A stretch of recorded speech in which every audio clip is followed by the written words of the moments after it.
he is worth 16 runs per game on impact. Imagine. That's massive. Yeah. So the next best is Moshin Khan, who's on 14 runs a game. So Prince Yadav, just to compare, Prince Yadav is basically neutral on wickets.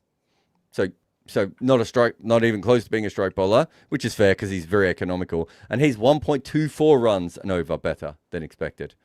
Right? Sure. So he's still got a good impact. He's still worth 10 runs per game, but nowhere near 16 runs per game. Great. Oh, fuck. That's Oh, not the gem. Oof.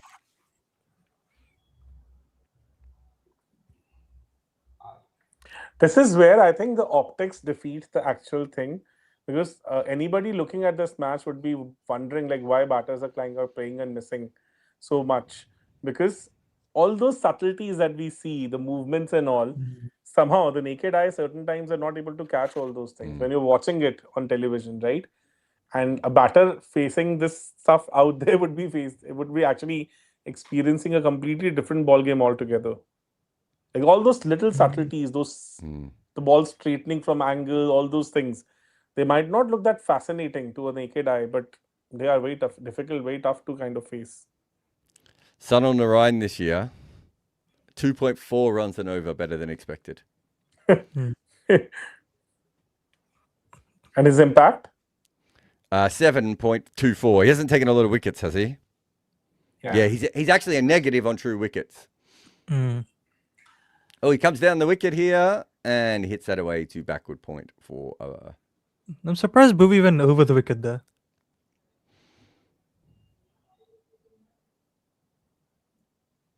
The last ball where he ended up beating Tilak, that was from around the wicket, right? Then suddenly he changed his attack. Pretty strange. Yeah.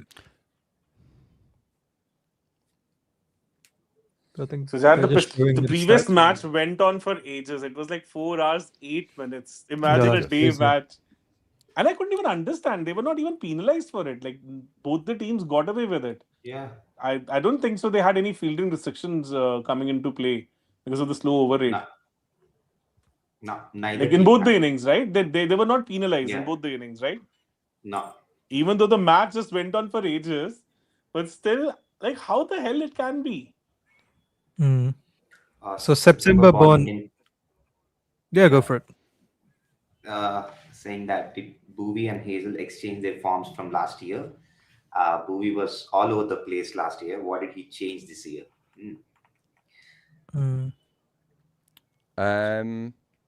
No, I don't think his form was that bad last year, was it? Yeah, even I'm also not able to recall that. He was not that bad, right? No, it's. I think it's more than it's about the form. I think the wickets, the numbers are showing up. That's the only thing. What I would say. Oh, okay. So there's part of this is just because Hazelwood hasn't been fully fit, right, and hasn't even been playing back-to-back games.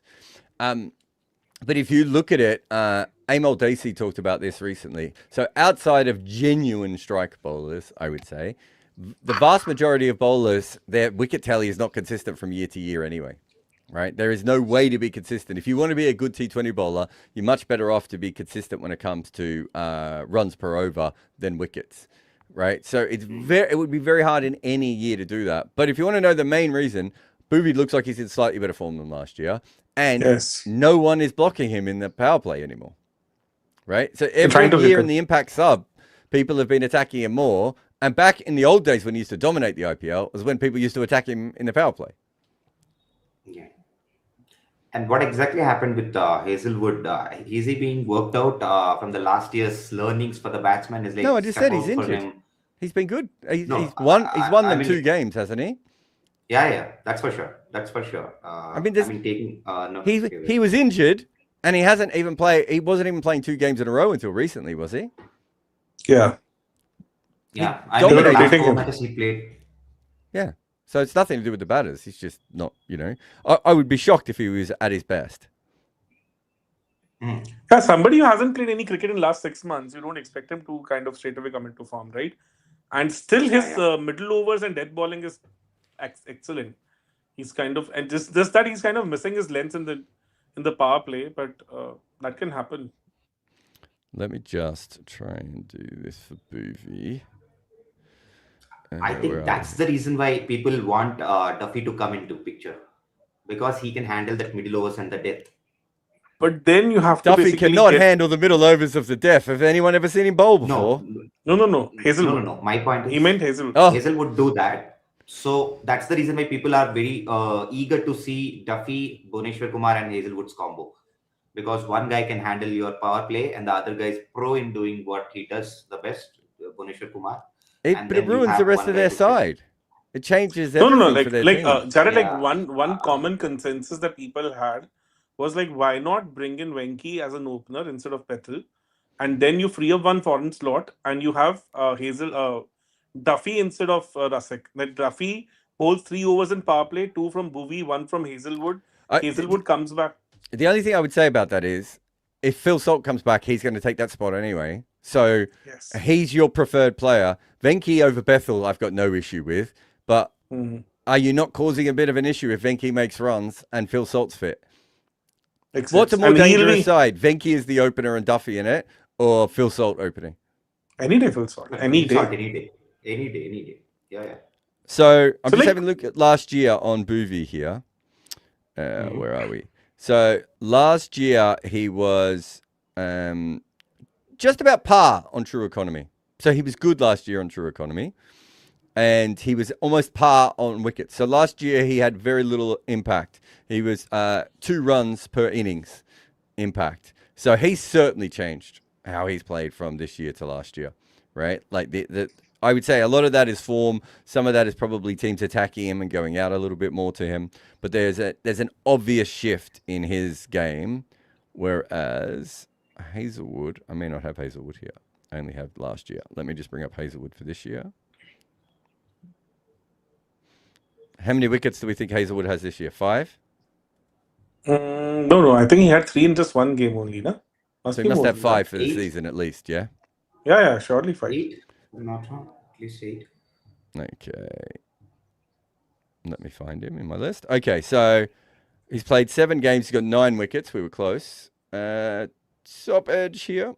Fall short of the fielder. So last year, he was 1 run better on True Economy than expected, but he was just a beast on wickets.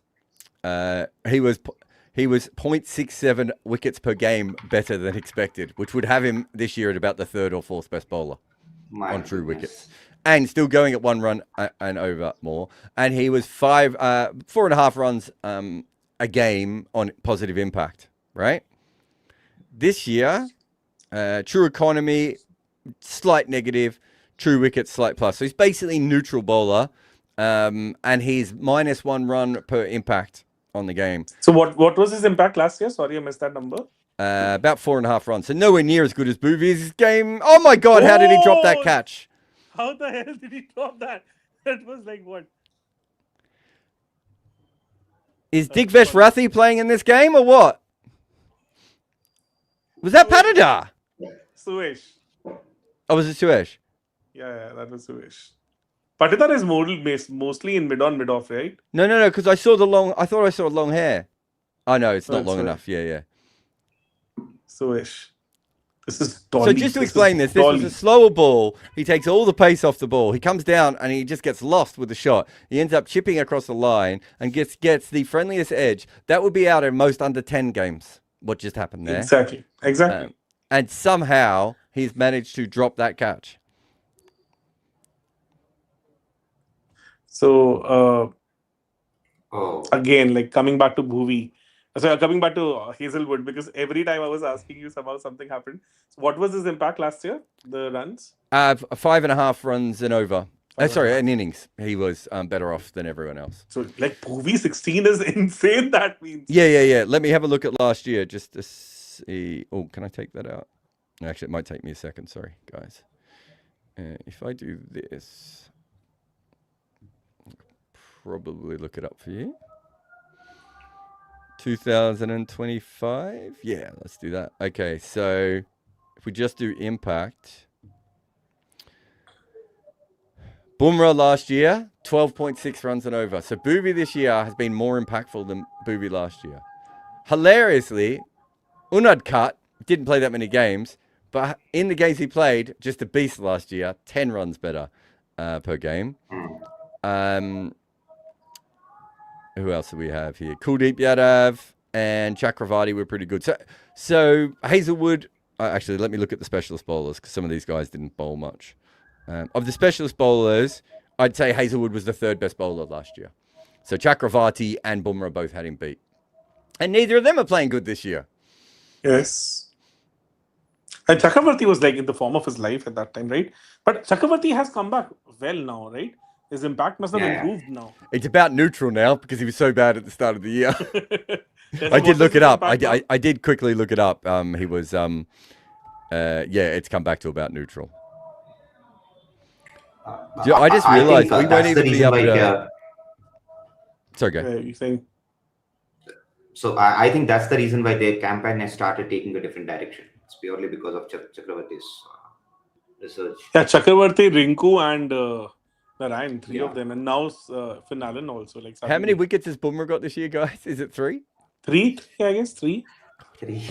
4. 3, I guess. Not more than. Oh my God, these balls are popping up. This pitch is weird. I told you. Remember when we were discussing what kind of a pitch it has to be? I said that from the pitch report, it looked like it should be similar to what we had in that CSK versus GT match. Remember, like where CSK kind of were like 50 odd for 4 and 12 overs, which was doing all its stupid stuff. But because I can't see how Romario is going to go for 1 for 16 in this over, guys. No, surely not. This is what the pitch report and the initial. Sharvin, you might need to mute your mic when you're not talking because you seem to have a band behind you. Yeah. I was about to ask, like, what exactly is that? I think that prayer was going on with Azan. Yeah, it's still going on.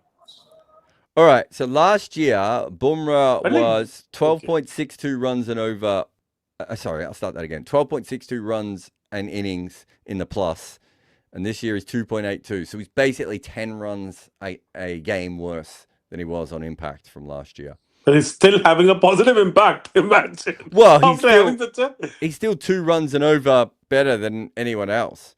Do you know what so last year, as this is hooked up in the air and almost gets caught. This year he's 2 runs and over better than expected on economy, right? Do you want to know what he was last year? What? 3.6 runs and over better. Boy, what the hell is this guy? What else do we have here? So, Shravan, I think your mic is not connected. Otherwise, it will not pick up like this. Oh, you might be right. Your computer. Is it? I think they're getting the input from your computer, not from. Maybe just go off for a second and talk to Rakshit about it and see if he can work it out. Romario in again. Yeah.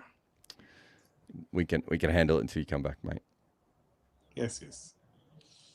So, like, what is his economy this year? Bumrah's economy. This will be really interesting to know. Do you mean his raw economy or do you mean his true economy? Both, like raw and true. Raw is 8.62 runs, and his true economy is still 2 runs and over better than expected. Imagine the kind of impact this guy has. Let's look at Rabada while we're here. He should have good numbers on this. Rabada did he not bowl much last year? Rabada had that issue, no? Yeah. He had that groin injury and then he was grounded for that cocaine thing. The crack? Yeah. So he'd gone back to South Africa in this pretty mysterious stuff. So in between the tournament, he had gone back. Oh, should we look at Cambodge? Oh, Cambodge is interesting. Cambodge's numbers last year were not too bad at all.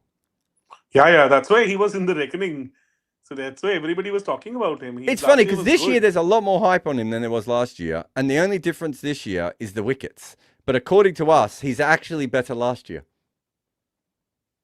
Because CSK was so shit last year. And the time he came back, he came into the squad, he really started making all the difference. He was bowling, getting wickets in the power play. He was really kind of pairing up. Actually, what happened with CSK last year was Khalil started off really well. He had nobody else to back it up. The time Kamboj came into the squad, Khalil became pretty shit. So they were just not able to have two good new ball bowlers at the same time. So Well, let's Delhi look at had Archer. Archer is 6 runs in innings this year. Last year was a slight negative. Not a massive negative, but a slight negative. Archer also has tapered off in last few games. I think otherwise his initial numbers must have been even more crazy. I've got Unad Kat here. Unad Kat last year was 10 runs in innings, giving his team an advantage. And this year he's 2.5 runs in innings, giving it back. So he's had a 12.5 run swing. I thought his swing would be pretty drastic. Who else do we have? He's played 2 years here. Marco Janssen. He has been a pretty bad negative this year with the ball. Yeah, should be. Yeah. Not quite. On economy, he's not too bad. He's holding in on economy, but he's pretty bad on wickets. Really bad on wickets, actually. And last year, he was only a slight plus last year. So you need runs off Marco in the IPL, because otherwise he's not really helping you a lot.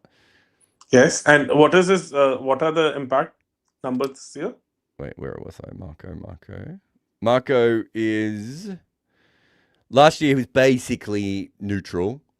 And this year he is minus 3.66. So he's had about a 4-run swing. And he wasn't a good bowler last year. He was just neutral bowler last year. And I think even Arshdeep must be having a negative impact this season. Yes, I've got Arshdeep. His is about 5.5 runs difference. Santner is a slight plus in both years. Who else do we have? Mukesh Kumar, slight negative in both years. Noor Ahmed, last year he was 4 runs in innings better. This year is 2.77. So even though we haven't felt like he's bowled as well, his impact is pretty similar to last year. He has kind of really in last few matches. I think he's looked like a pick of the bowlers for me. He's really done. Oh, no, I know. But I'm saying throughout the first part of the year, he wasn't bowling very well, right? Yes, he was not. Okay, we found our biggest swing as Krunal comes in and he turns this off his pads for 1. Last year, Prince Yadav in 6 games was basically negative 6 runs. Impact on the game. So if you had Prince Yadav in the game and the expected total was 180, he made it 186, is what we're saying. This year,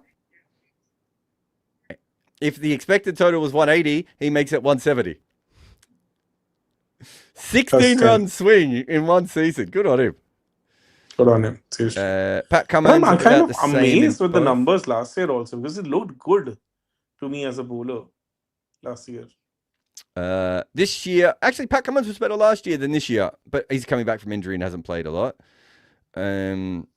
Krishna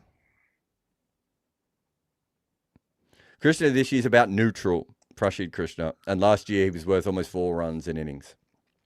So as good as his year was, it wasn't as dominant as we maybe thought it was going to be. Yeah, exactly. Pretty strange. I expected it to be a lot better.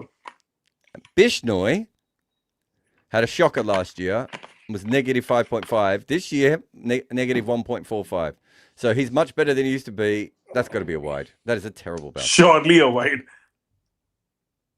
They haven't given it a wide? Oh, yes. There we go. That was quicker than the ball on which Rohit got out. How quick was it? 119 kilometers per hour. That's almost Shahid Afridi's quicker ball. Yeah. So Rohit got out on 116. The knuckle ball was 160.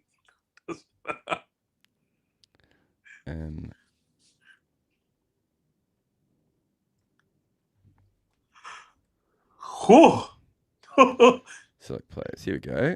Square is really interesting. So I wanted to have a look at some of Bumrah's best seasons, and now I, for some reason, can't do it. 19, 20, I think must be elite numbers for him. What did I think 19, I feel that must be his best season. 19 Here we go. 20. Bumrah. And I want it by season. I've got this right. Hey, okay. Impact per innings. Oh, I looked it up by batting. That's not going to help us, is it? I was like, geez, his impact isn't very good here. Expected him to be better. Okay. All right. By the way, the best impact ever, this is just from one game, right? But it is quite funny. Charles Langeveld in 2009.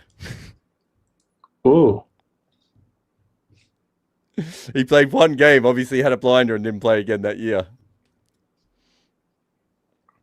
But like, what are the Bumrah impact numbers overall? I'm just looking them up, mate. We don't have our normal stats page because we gave it out a couple of times and it keeps crashing. People have asked about it a lot. We are obviously bringing it back, but it's going to take a while to bring it back. Like we're going to do it through the app, which is all our man Deepak's thing here. Yes. Android app is done. We are testing it internally. iOS also should be done in a couple of days. Although I might have crashed Bumrah out here. Oh no, wait. God.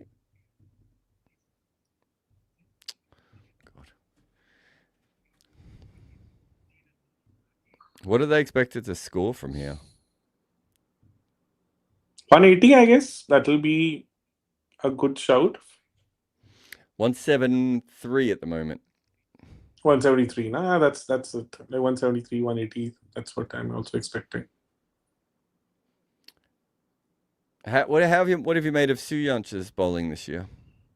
I don't think so. It must be having a negative impact as it says. I don't think so. He must be having a positive impact.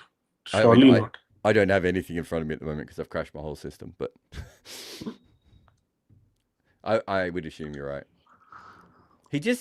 That action, oh my God, it was almost a dead ball there. He lost his towel.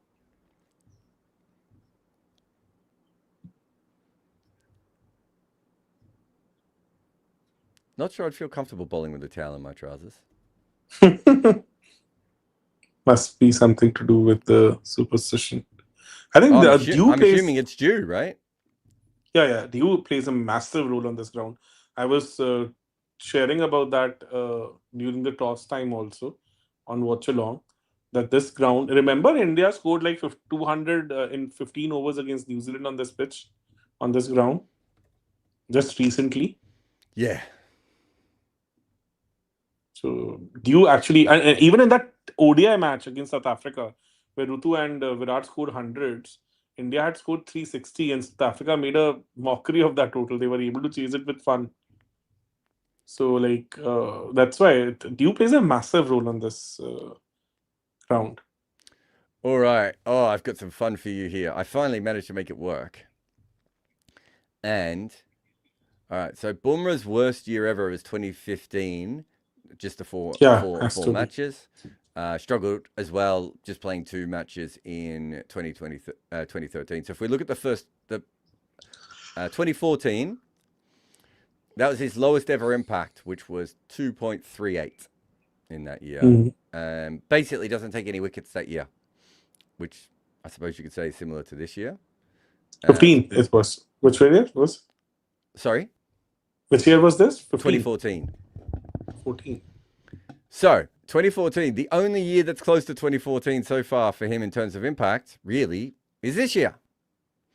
Where again, he hasn't taken any wickets. What's fascinating is, in 2021, he took a lot of wickets, but they must have all been at the death because he doesn't have a very good impact there. This is hit up in the air, and it's going to be 6. Oh, geez, he got through that nicely. Yes. Where's 21? 21. Oh, strange. Yeah. 21. They actually did well in the first half of the IPL. He wasn't bad. He just these are all positive. He has no negative. Anytime he's played more than 4 games, he's never been negative, right? So like, these are just on the lower end in of 19 impact. and 20. So that year he takes, where are we here? 2021. He takes 21 wickets, right? But according to us, that was exactly the amount of wickets we expected him to take for the overseas bowled. So he doesn't have a positive impact. Jeez, did he hit that? Yes, inside edge. A big inside edge. All right. And 19 and 20, what were his numbers in 19 and 20? Okay, so 19. You thought that was one of his best years. Yeah. So he takes 19 wickets and an economy of 6.5 and that year, right? Takes the wicket every 19 balls, right? We have him as a 6. So he's worth 6 runs per innings. So pretty good. But nowhere near his best seasons.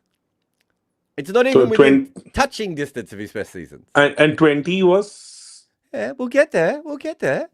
So 2019 wasn't as good a year as 2018, 2017, 2024. Actually, 2017 and 2018. We'll start there. His 3 best years are 2024, where he takes 20 wickets. We have him as 3.6 runs and over better than expected.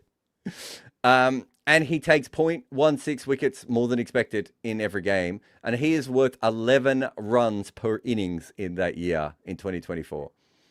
In 2025... 12 point something, you said. Yeah, 12.62 runs an innings. And his expected, what did we say before? 3.6 was his true economy. And about 0.3 wickets more than expected per 24 balls, which is pretty good. That's getting towards, that is the second highest mark he's ever had for true wickets. Yeah. He's generally around par or slightly neutral on expected wickets because people block him out, right? So Sunil Narayan's almost always negative on this, right? But in 2020, as you said, that year, he actually got hit a little bit more than usual. And he was only, I say only, 2 runs better on true economy than expected, right? But for every 24 balls he bowled, he was half a wicket more than expected that he was getting that year. He had 27 wickets in that year. So not his most. I think, oh no, it is his most. Sorry. Yeah, it was his most.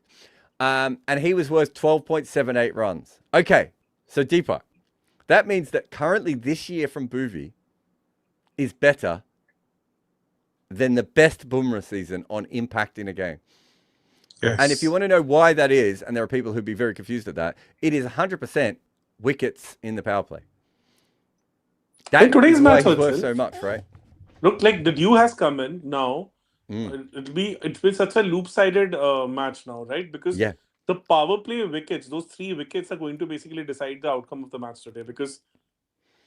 And imagine the impact UV would have on today's match just because of those 3 wickets in the power play. So fascinating. That's fascinating. We could do the same. I'm just downloading the Bumrah ones here. He says optimistically. I think I've downloaded it. On this pitch? Did I download it? No, I didn't. There we go. I think I should look up the same thing, right? But for Boovie now. I think 16, 17, there must be like crazy years for him. It can't be as good as this year, though, can it? Yeah, surely not. Surely not. It just takes me about an hour to reload it. Hey, Shoyan's back, and he doesn't have a soundtrack anymore. Am I audible? Is it all clear? Yeah. So, like, was it the case? You were getting the input from your laptop instead of the mic? No, because it stopped taking the voice, automatically it got switched in the background. And it started picking from my camera's mic, actually. It's way too that's worse. What I'm saying. Yeah. Camera's mic also. That's what I'm saying. Like, it's coming from because these mics, Siobhan, don't really pick up external sound. That's why we buy them. That's why every podcaster in the world has them, right?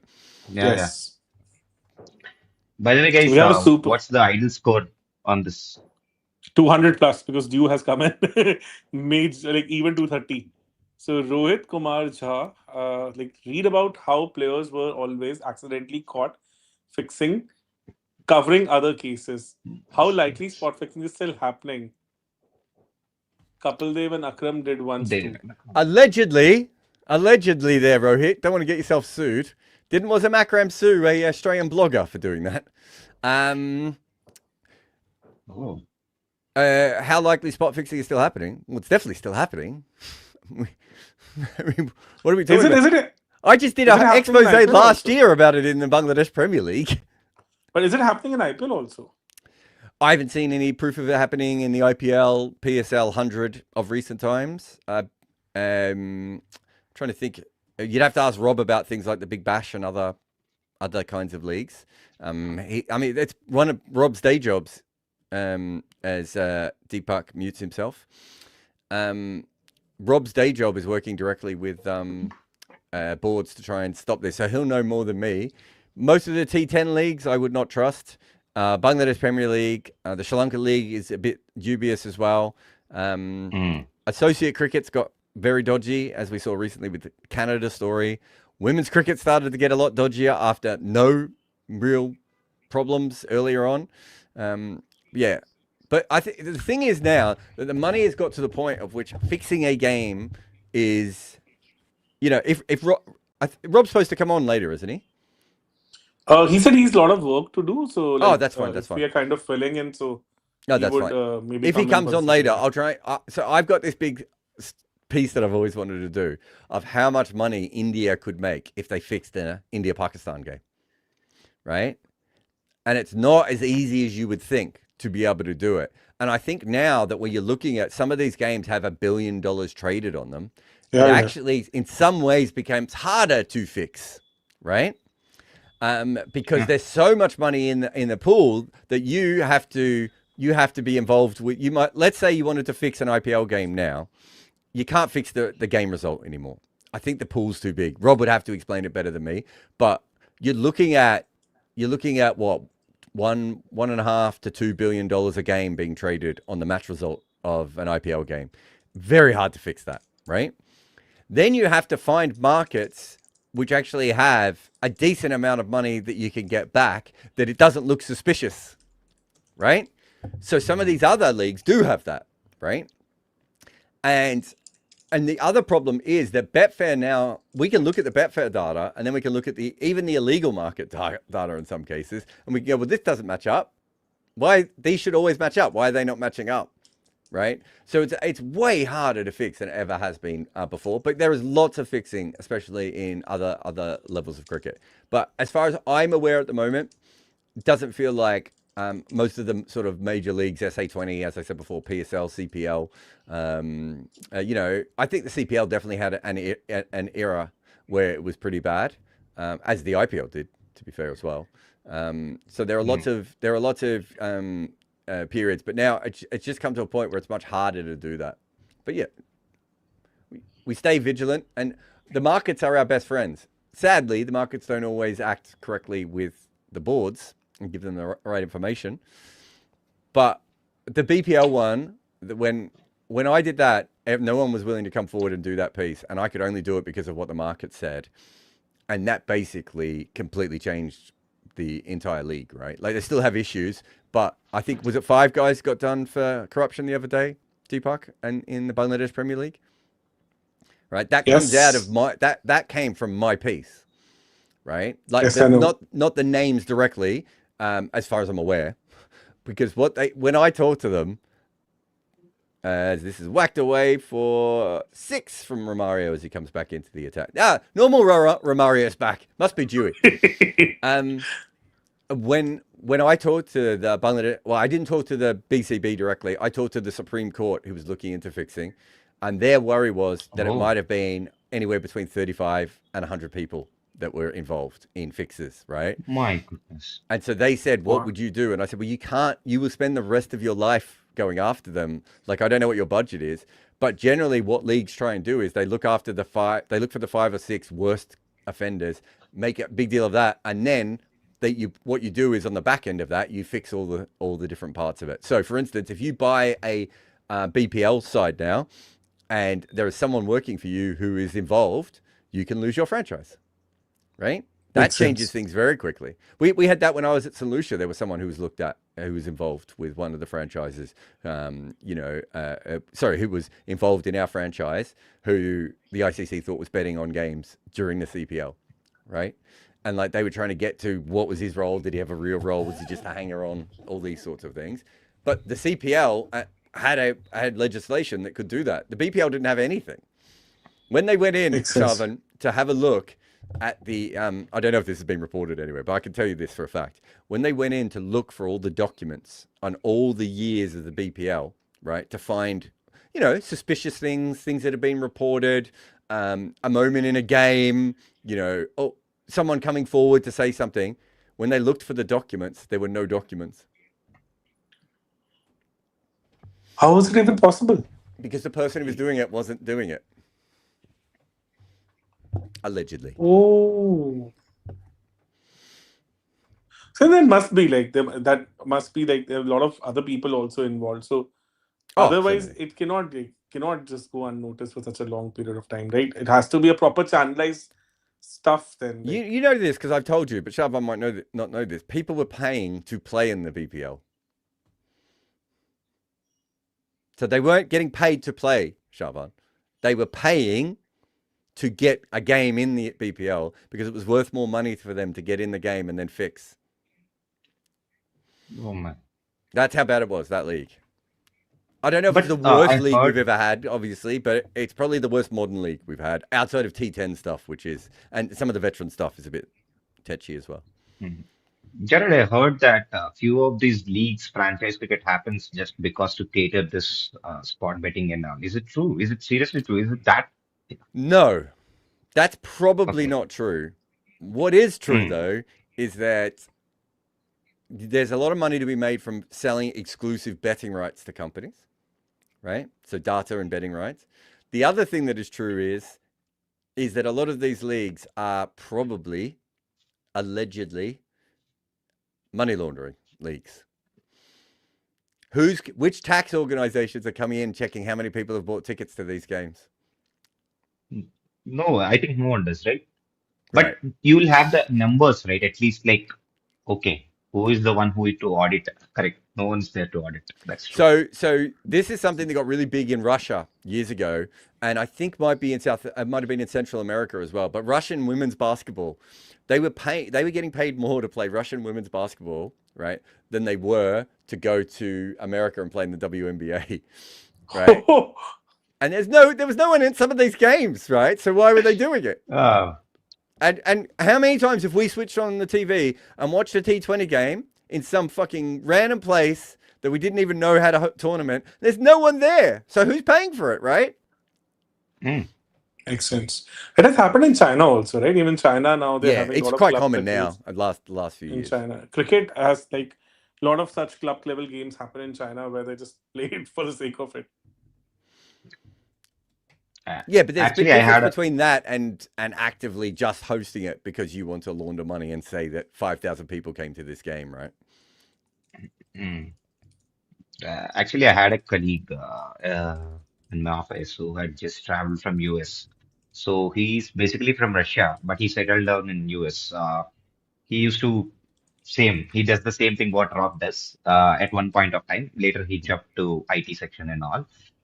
But he had very interesting stories regarding this hockey and all when it comes to in Russia. And those people like it's like for their home games, some of the games what they truly love playing, the people will be so hating each other. It's like you could see mobs going for a fight, and you could see people getting killed and all these things happening in Russia. So that's what when he asked, like, oh, okay, what's the Indian game and what you guys brag about and all. Then I was telling him how the IPL works and what the franchise cricket and all. Krunel's just And been luckily, hit by a big six here. They're just creeping back into this game with this wet ball. Yes.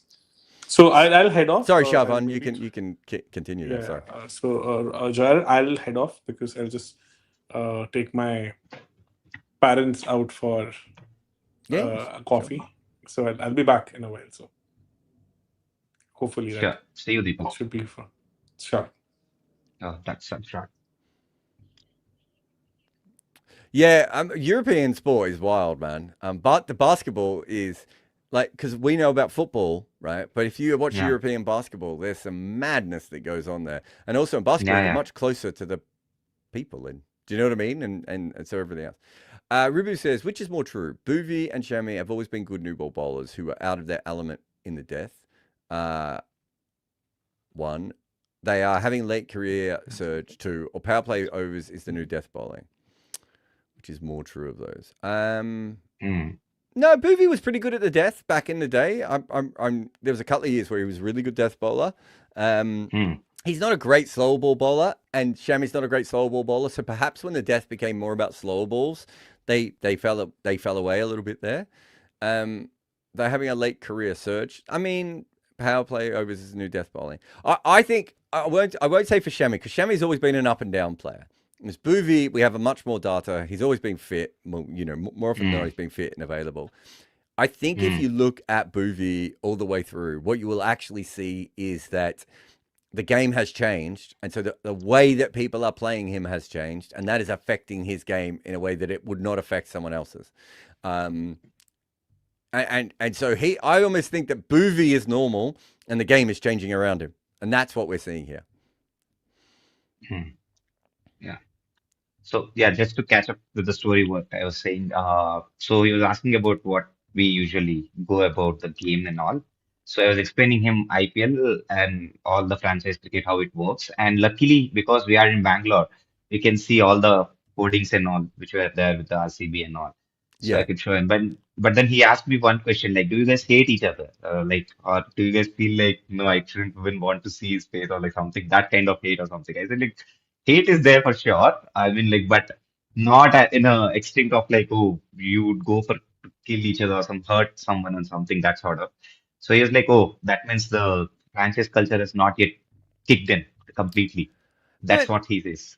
I mean, in America, you wouldn't really hurt each other either, would you? Like, in Australia, Australia, Aussie rules football and rugby league are pretty passionate fan bases.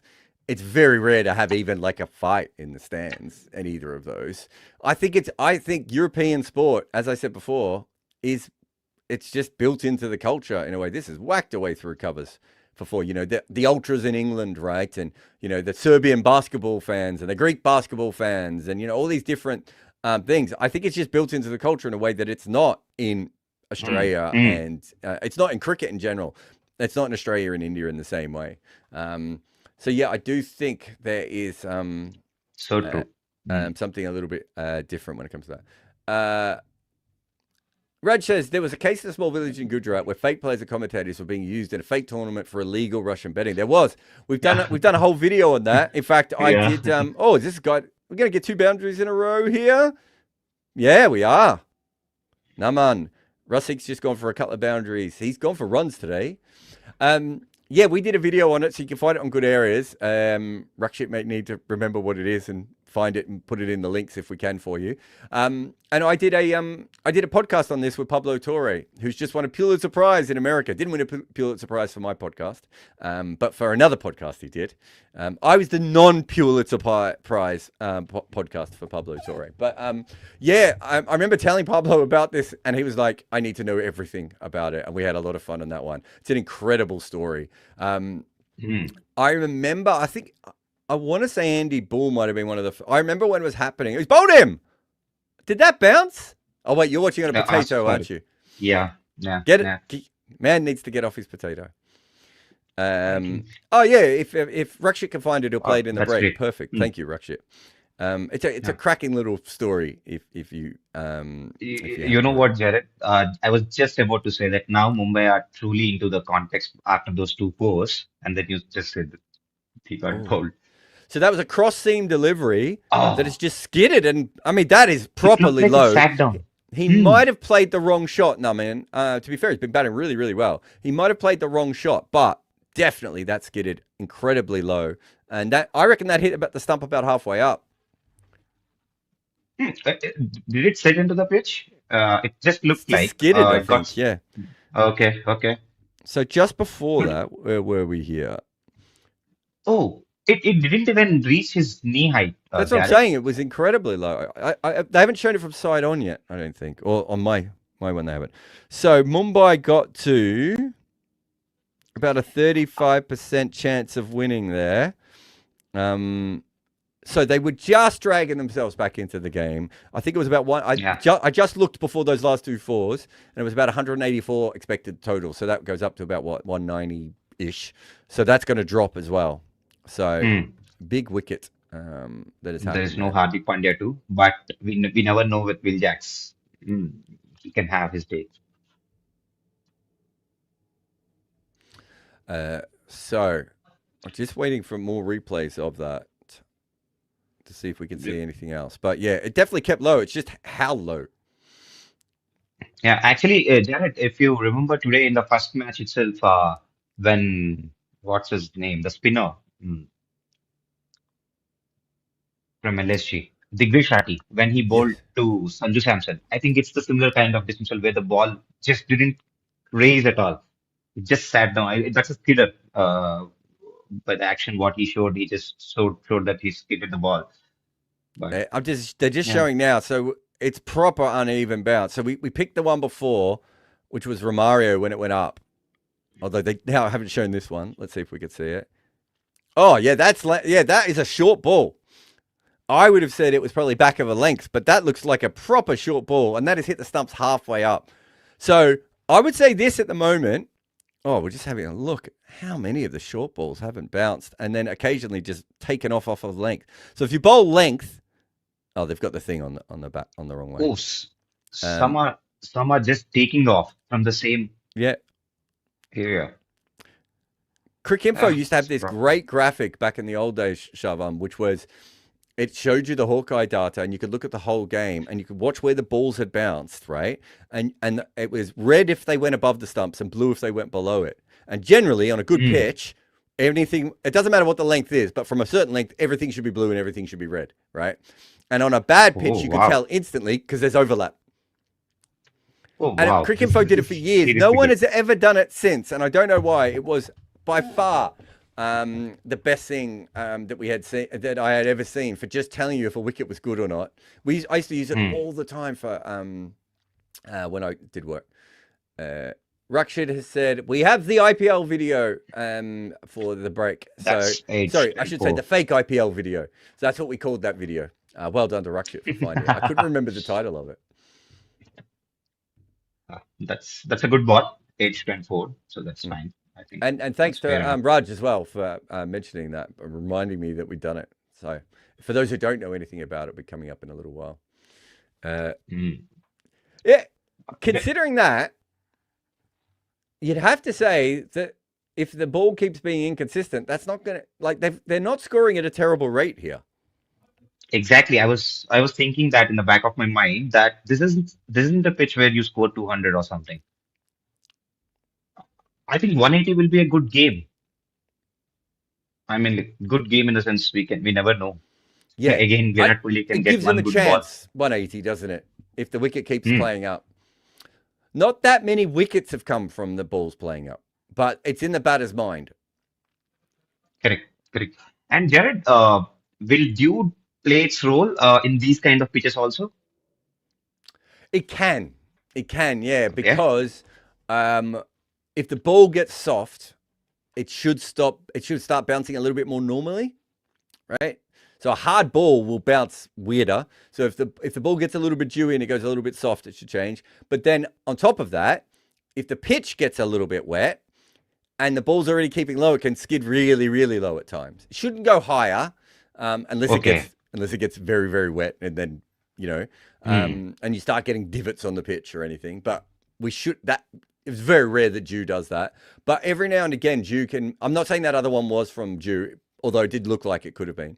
But it was probably the pitch more than Dew. But yeah, you do get situations at times where that kind of happens as well. And this is slog swept from Tilak into the crowd. Oh, into the moat in front of the crowd.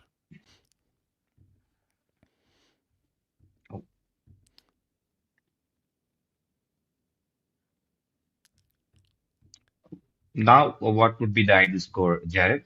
I mean, looking at everything, consider that there will be a little bit of Dew also. I mean, if there's Dew, you're gonna need 200, aren't you? Right? Unless it's good bowling Dew, right? And generally, good bowling Dew only lasts a little while. It's not the same as the normal Dew. So you want to be at 200. I think it also depends on what the wicket does in the second innings, right? And whether they can exploit it in the same way. So let's just have a look here.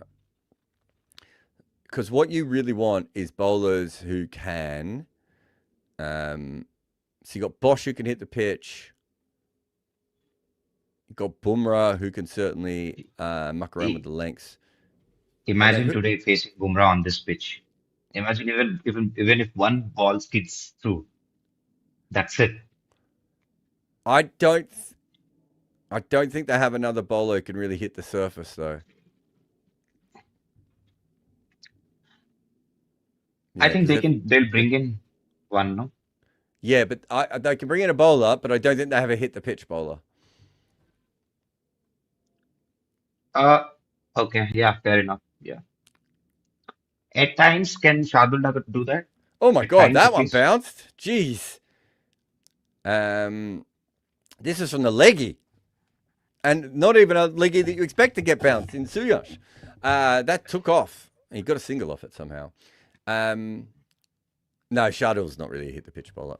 Bosch is the one that makes the most sense. It's not his normal delivery, by the way. If you look at it compared to Romario and Hazelwood, they are much more suited to this kind of surface naturally. Bumrah would just, if he finds the right length, if he could just work out what that length is and just spam it, then he becomes difficult. It looks to me like it's hard to tell from the broadcast because they move all their graphics all the time, but it looks to me at about if you can hit the 7 meter zone consistently, some are going to take off and some are going to skid low. Fair enough. So it's not going to be a straightforward match. Do you know who might have been okay on this? Might have been Hardik. Yeah. He might have actually been. He might have even been better than Bosch on a wicket like this. But again, like if you look at the figures, where are we here? Hazelwood still went at 10 runs and over, right? And Hazelwood's the guy who should suit it the most. Although Romario's gone at 6 runs and over, and Hazelwood's back on now. Sorry, what were you saying, Sharma? Sorry, sorry to interrupt you. My point is, what happened to Hardik's bowling this year? Is it his body got tired? It's the tired legs, or the effort isn't coming through, or what exactly is the reason? He's been injured a bit, hasn't he? Yeah, that's been his story. You know, there are some cricketers, right, where they carry the injury entire their life long. That he's one of those kind of players is what I feel genuinely, because he does all the aspects in the game. He does the bowling, he does the fielding, and he does the batting as well. So he cannot actually be any ever injury free as such, as in like fully fit. Yeah, and everyone's different as well. There are some players who can play, like Sean Pollock played his whole career injured, right? And there are other guys who just can't. They just are not very good when they're injured, right? There's not much you can do in that kind of situation. So, it could be something like that. But I think he's been out of the team twice this year with injury. Or was it sickness the first time? Well, that was given a wide. Well, that wasn't a wide. I thought he got a little tickle on that as well. No, I don't think he did, actually, looking at it now. Okay, by the way, Jitesh is saying that he heard something to keep to captain. Captain is not at all interested, by the way. Yeah, we'll have to see that again. From front on, I thought it looked like he hit it, and they didn't review it. And then he did. He did. It's his glove. I don't think No. Nothing the on other the angle. ultra edge. No. See what I mean? The first angle looks like it does hit it. Is it right? Something. Yeah, exactly. We just having a look there, and Coley just said no. Anyway, Coley didn't believe it.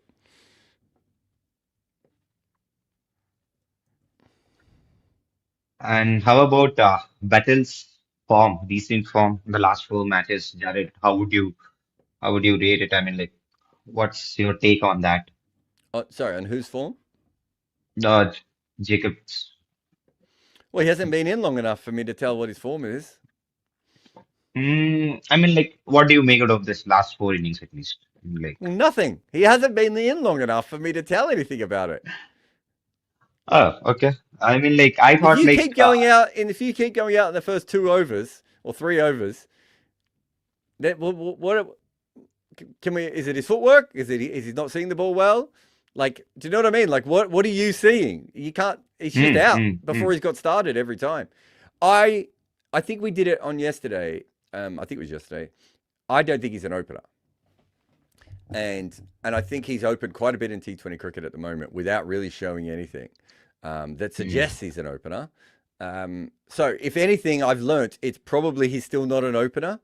But I'm, when you keep going out that quickly, it's like it's almost better if he would have made a 20 off 20 and we could be like, oh, okay, he's just not seeing the ball well at the moment. Right. Or, if he keeps going out in the same way over and over again or something like that. But when it's just new ball bowling and he can't stay in for more than a couple of balls, I mean, that can happen to kind of anyone at a certain point. Yeah, right. fair enough. Fair enough. I mean, I wouldn't. I never.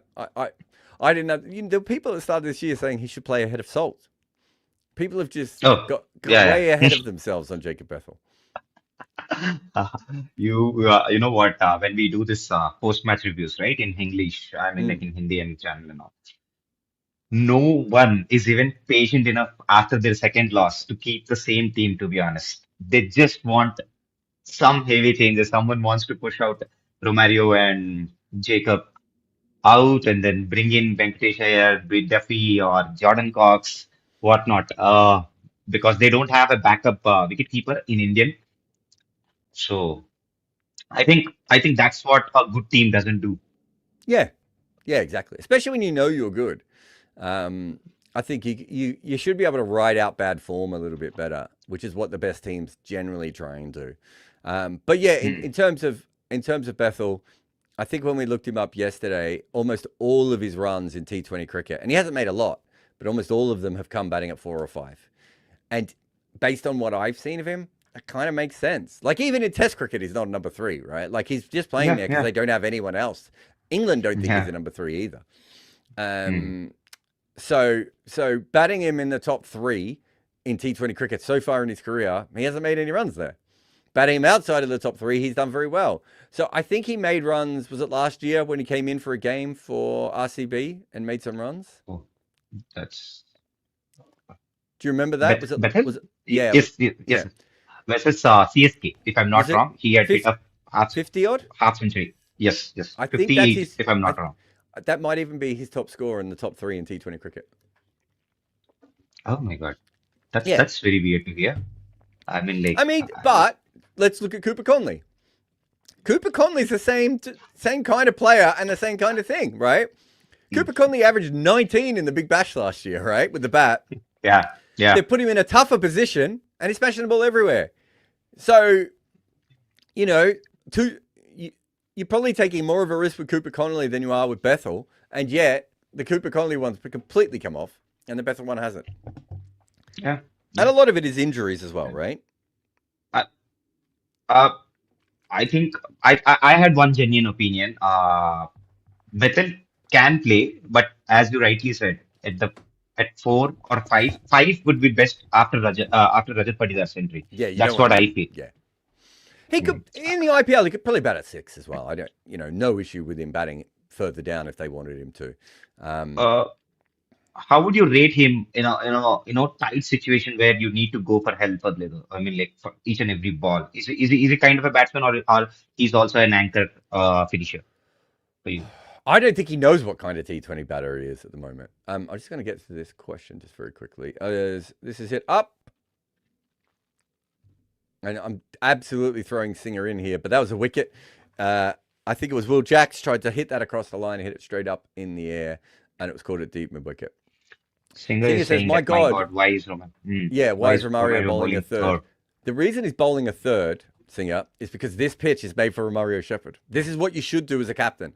You should say, there's no point us bowling another bowler. We have a guy here who is going to be hard to hit. Romario, out of everyone in this game, maybe Romario is the only bowler I would say, unlike maybe Hazelwood is more suited to the surface, although he hasn't looked at it so far today.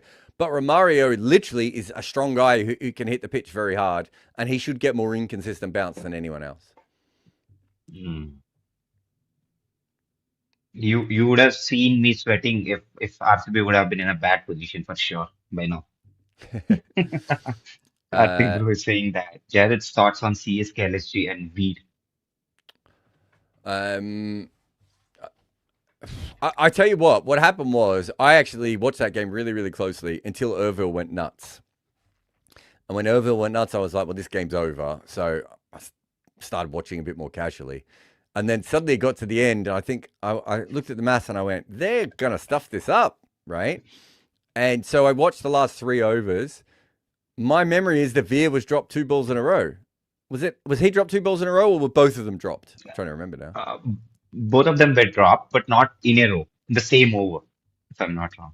Wasn't it 2 balls in a row? Where are we? Let me bring it back up. You might be right. Was it the 19th over? No, 2 balls in a row. And it was Veer both times. Yeah, so it was Veer both times. I think if either of those catches were taken, they would have lost that game. Just dreadful. And yeah, I think he just got a bit stuck in that situation. He hit the big 6 off his pads, didn't he? I'm trying to remember when that was.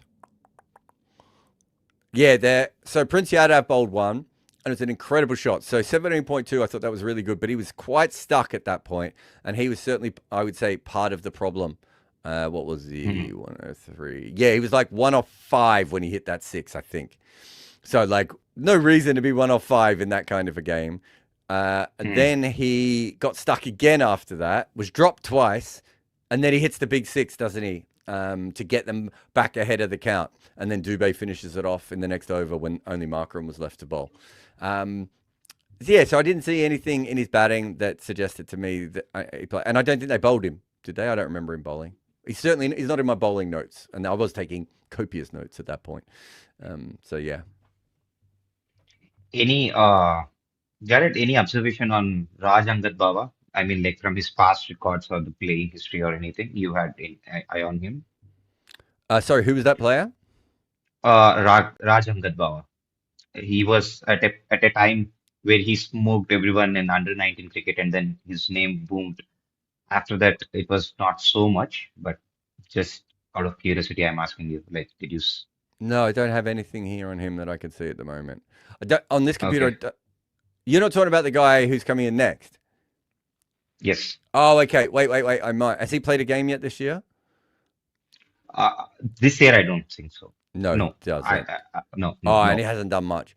No, I remember being told about him a few years ago, but I don't think I have much on him. He's a lefty, I think. But yeah, I know I don't think I have anything on him. I heard him as one of the best finishers coming through the ranks. It was quite long ago when he was smoking for fun in under 19 cricket and all. But we all know the right story, right? Not every cricketer can replicate what they did in their under 19s or in domestic to the international or to IPL. So yeah, I can't see anything. I can't see anything in these notes unless it's something in my other notes. Someone did tell me about him because there was something about a left-hander we were looking up at one stage, and he came up. Anyway, we're about to find out more about him. To be all fair on him, he didn't get his due. Also, I mean, like he was not a regular, continuous player in any of the circuits. So we have to see once he starts playing, consistently. Akshat Vijay is saying that talk about extreme fans in EU sports. Okay, are they fanatical, violent cricket fandoms? Jared, you're the best person to answer this. There was a period of time where Australian players were attacked twice in Guyana. And it was the Kerry Packer teams and then the official team. And I reckon it was within a year of each other. There were 2 riots in Guyana, back to back. Riots in cricket games were pretty common even in Australia back in the old days. There's some pretty big Australian cricket riots. But pretty common right up until, I want to say, the 80s. Haven't really had many riots since then. There's the famous one off the top of my head would be the Indian fans in the 96 World Cup. Do you remember that one where the game was the game even finished? Yeah. Because the only reason I remember that is because it's actually quite funny. As Bawa has faced 3 dot balls here. He defends this one to mid-wicket. Turns just won a mid-wicket, really.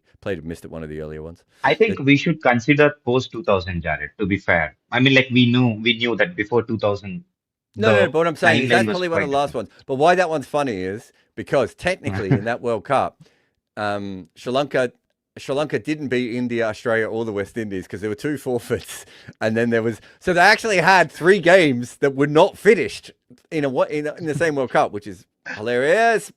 Budger, well, left-hander opens the face and hits this over the keeper's head there. That one did bounce. One of the other ones he faced did not. So since then, what else have we had? We have had Bangladesh stone the players' buses quite a few times. One time when they got the wrong bus as well, and the poor West Indians got stoned for beating them. Chris Gale thought they were being shot at. Terrified him. He freaked out. Yeah. The Bangladesh one. I think if there's been many others. There's been little breakouts of fights at games, but I wouldn't say anything that was like European football or European sport. I would say probably one of the more interesting ones was the Virat Kohli Rohit Sharma thing that ended up in one of the fans dying, right? Of recent times, I would say that was probably one of the ones that sticks with me. I'm trying to think if there's anything else of recent times. I can't think of any other group. Stampede. That's not actually a fight as in fight, but that's just a stampede in RCB. Yeah, I would say that was different. I would say that's more about organization, right? I'm not having to go. It happened because RCB fans are so passionate, but it didn't happen from a state of violence, did it? It happened from incompetence. It happened from a terrible management. The people involved in that should be hauled in front of a court of law. But I don't think, and that Tilak just brings up his 50 there. Got a short one and guided away from Rosick. And for another 4. But yeah, so those are the ones I can think of off the top of my head. West Indian fans are quite verbal, right? And can be quite abusive. Australian cricket fans can be quite verbal and quite abusive. But I don't know of too many stories of either of those fan groups being particularly physical. Oh, South African fans as well. They're really verbal. There's been some altercations there. That's beautifully played by Tilak and a well-deserving half century for him. Did that 4. And Jared, you know what? People had divided on this opinion of whether it's fair to give all your best matches, or you can say that hot matches, which are like finals or the knockouts, to only a single stadium in a country, or should they distribute among 2 to 4 stadiums and then keep all of them in up to the ranks and all? So what's your take on those? You're talking about things? For like World Cup finals and things? Not only World Cup finals, or even in the franchise cricket, even the IPL or even BBL or something. Now, specifically, this has come up because people had divided on this opinions of like every time, why is that only Narendra Modi Stadium itself is getting the chance to host the finals? I mean, back to back. Yeah, but part of the reason they're getting the final this year is because of Chinnaswamy, right? There was the thing with the tickets. True. Also, the thing with last year, like I think there was a few different reasons. So no, I think there's an element of that. I think you build big stadiums to have big games, though. So I don't really understand. So if you're asking me about finals should be played at Eden Gardens and the MCG and Lords and Ahmedabad, right? Like that's where they should be played, right? If you're talking about other games, then no, that's when you should be doing it. And I don't know how much. I think the IPL's actually done quite well. The Big Bash is probably a leader in this, in that the Big Bash plays a lot of games in non-traditional venues, right? Not even even at some stages, you could argue they'd go too far in the Big Bash, and the grounds are not even professional enough to have the games, right? But baseball does that, right? Baseball played a game in a field because they wanted to replicate, Field of Dreams and stuff. I really love that. I think. Going back to Serbian basketball, I don't know why this is the Serbian basketball one, but I think Serbian basketball does like one game a year in like a cage on like concrete court, right? And the reason they do it is because that's Serbian basketball, right? Like that's like, that's a big part of how the game is there. And I think you've got to do that. England has always been really good at outgrounds. I don't think they do it for the 100 though. But certainly for other things, England play. There's a game on today around the corner from my house that I would have been at if I didn't have to do this watch along. Like, and that's an outground that is used sometimes by Surrey, but also it's a Kent ground. It's awesome to go to a game there, right? It's great when they use that. So I think you should be spiriting the game as far as and wide as possible. But when it comes to finals should just be in major venues. Is the way I would look at it. This is some smart cricket from MI. They had gone for 4 doubles in the same over along with a 4. That's some smartness, to be honest, like which was lacking in the near times. Yep. So Boovie's back on. He's got 3 for 17. So we said that the expected runs were hovering around 180. That's 10 runs and over from here. Who's in next if they lose another wicket? So they've still got Bosch. I think Bosch. And they've still got Shahar. Yeah. They've still got hitting to come, right? So yeah, you should be aiming for minimum 30 runs off these overs and hoping you get 45 or 50. Correct. So I cannot say that we can completely rely on Chahar's batting or the capability. For sure, he has shown the glimpse. But if you only need him to come in and hit a 4 and a 6, he can do that. Yeah. I'd almost send him out before Bosch. Okay. Just give the because if he goes out, he's just going to swing wildly, right? Whereas Bosch is too much like a proper batter. He might take a ball or two to get in. Yes. And then if Chahar fails, you've got Bosch anyway, right? Whereas if Bosch fails, Chahar coming in the pattern doesn't make as much sense. I've always had this theory about, like, as this one is whacked down the ground for a boundary along the ground. Good shot there by Tilak. I've always had this kind of theory about, like, the way that we do it in like the way that the tail is used is quite often like in the wrong situation. Like if you've got a really good defensive batter who averages like 15 in Test cricket, who's a tail ender, and then you have a slogger who averages 20, generally the slogger will come in before them. And I was like, don't you want the really good defensive batter to go in and elongate the innings as much as possible, right? And hopefully bat with the top order player who's still out there before the slogger comes in? Because the slogger can come in and do their stuff anyway. And I think sometimes when it comes to the tail, like it's the Rashid Khan argument, right? Rashid Khan, if it's within the last 3 overs of an innings, why are you sending Tawatia out? Just send Rashid Khan. And if he doesn't work, you've still got Tawatia, right? Exactly. I think that's where even sometimes I feel RCB is missing the trick with the entry points of Shepherd. I think they can give him the sort of license and then you can say them like, still we have a batsman, nothing to worry about. Let the opposition also think the same, that they still have batting to come, though the Shepherd is on the field right now. That gives a different context to the opposition. That's very, very fair point, Jared. That just changes the complete complexion of the side, how it operates. Yeah. By the way, this has been already very costly for RCB. Tilak got dropped at 9 and he ended up scoring 57, not out yet. What was his drop? Do you remember? What was that one? So basically, Suyash tried to overran. Oh, that was the really easy one. Of catches. Yeah. Whoa, yeah. He tried to fall instead of like stabling himself and then couldn't catch it. What's up with this catching technique and all, Jared? What happened with this year? This is very horrible, man. Like this year, it's. I don't know if it's that much more horrible than other years, though, is it? And I'm not saying it's not. I'm just saying I haven't seen the notes. Sometimes also you got to remember when it comes to those sorts of things, you get a bunch of drops early on, and then Tilak scooped this into his middle stump. It was a wide Yorker attempt by Boovie. And he got down low, went across, played the shot off the middle of the bat. It looked like to me, just off the middle of the bat into his stumps. So great over by Boovie. He's just gone for 6 and finished his spell brilliantly there.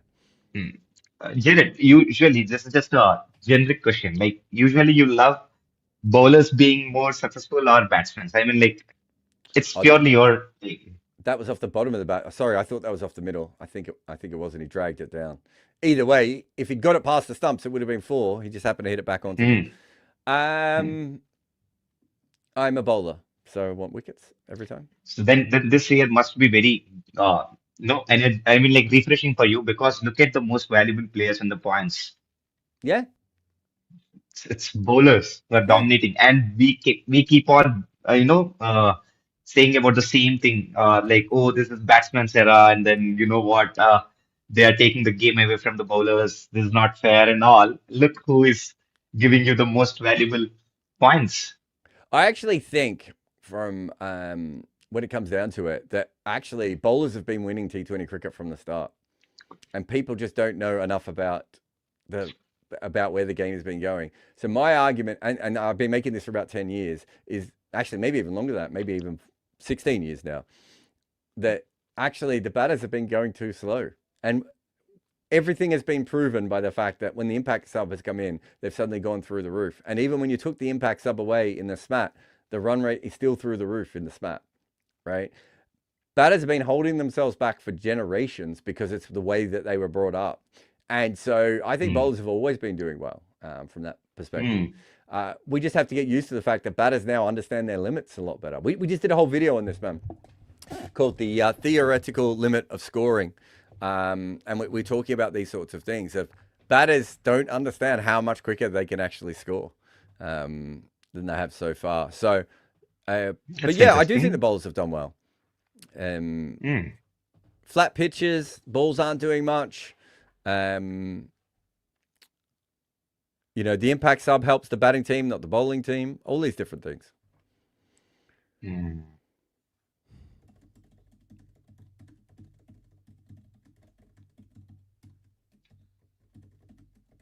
So who is the best upcoming talent you have seen? I mean, like I know that you There's a would guy end up called saying Vaibhav Suraj. Suryavanshi who's really good. I don't know if you've come across him. Yeah. Is it? That bounce? I Geez, didn't that's saw with the his old bat. ball. Hazelwood still got that to bounce up. They're going to get 2 off it, just as they come through. But so even as the ball's got a little bit older, so Bauer's moved to 15 off 11 here.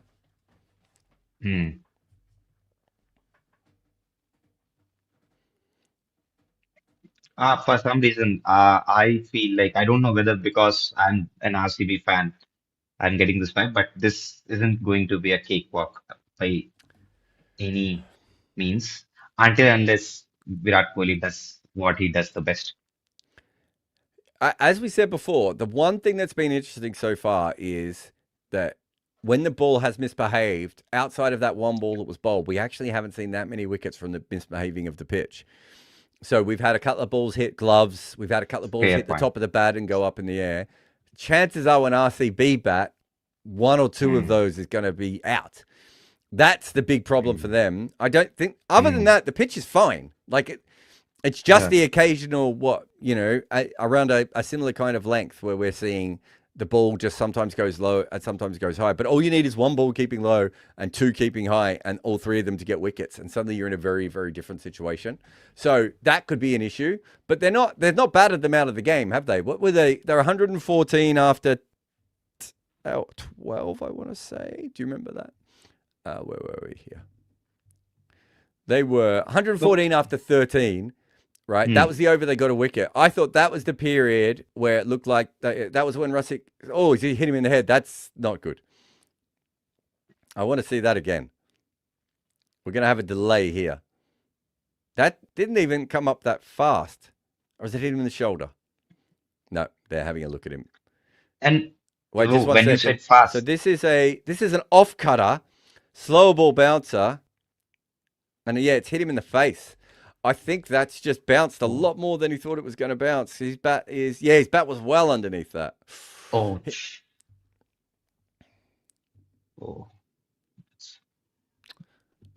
Andy says, is Vaibhav physical freak or just a technical whiz? There's a combination of both within him. So that his technical skill is the fact that he is set up to murder anything that's on a length, right? And full. Outside of the Yorker, as we've talked about before, which does seem to be a slight blind spot with him. And that is a lot of that is technical. But then, of course, he sees the ball so much earlier than other people, and he's strong, right? Like he's not weight room strong. He's farm kid strong, right? Like he just looks like he's properly, so I think those things are physical.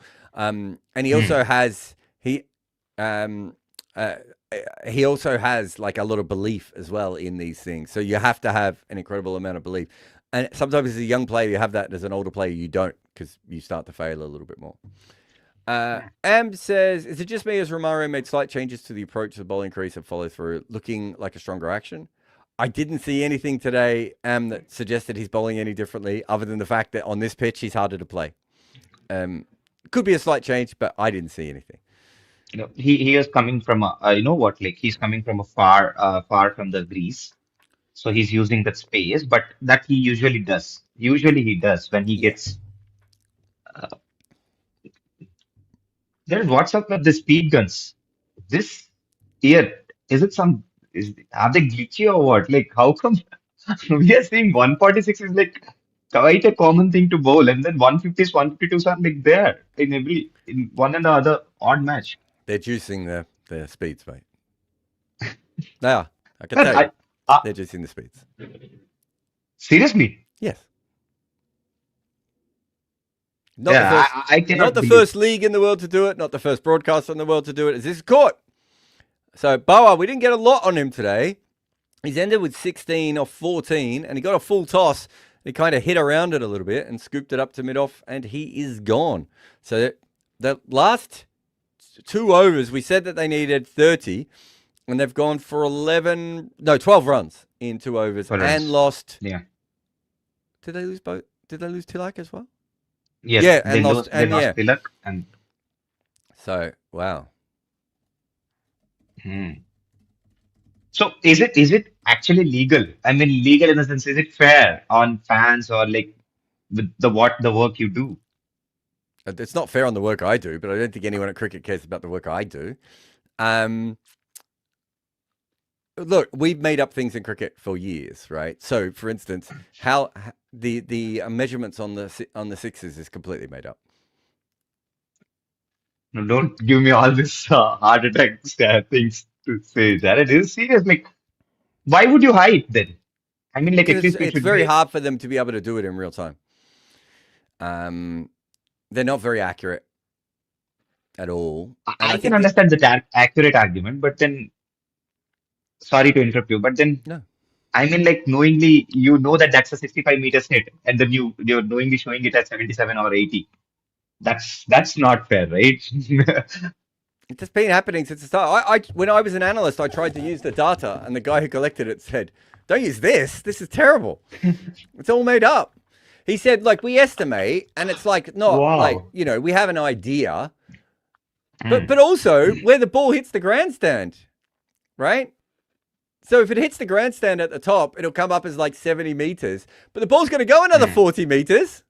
And how are they measuring the balls that go outside the ground?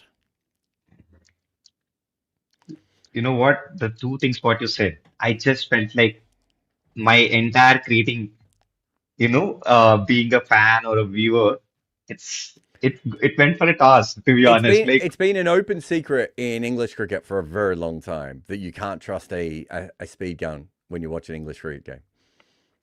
Oh man, this is serious. I should say I have actual reporting on this before. Like I've been told this by people. This isn't just me making it up. Like these are people from inside the Why rooms. would you do that? I would make it up, but I'm not. Why? But why? What's your missing? What's the FOMO for you to make up things and do? Jared, you have enough content and then enough things to do. Russik's gone well here. 2 dot balls, and Bosch has mistimed this out to Bethl. They're going to get 2 here. One of the world's best fielders. I don't know if he slipped there or just fell over, and they got a couple. Just pushing to the same conversations. Is it been done internationally also? I mean, like, yeah, even international. Oh, okay. There's no. There's a couple of very important things you need to know. Okay. People will sometimes say to me, "What will that do to his official stats?" And I'll say, "What's an official stat in cricket? Who do you think is keeping official stats? Do you think the ICC has a bunch of statisticians keeping all the data? They have information that they've probably got from a third party, right? I remember at one stage, Cricinfo and the CPL had two different stats for CPL games. So the amount of runs that someone had scored was different. So because Lendl Simmons said to me, I'm coming up close to the, a certain amount of runs. And I went, not on my system, you're not. And he goes, well, they told me, right? So what's right, Cricinfo or the CPL? Well, CPL probably aren't keeping their stats very good. Cricinfo doesn't get everything right because, again, it's not official. True. And who bothers to, dig this deep and to know what exactly is the stats? Like, Sorry, say that again. I mean, my point is like, why would a fan bother to dig that deep to know what exactly is the,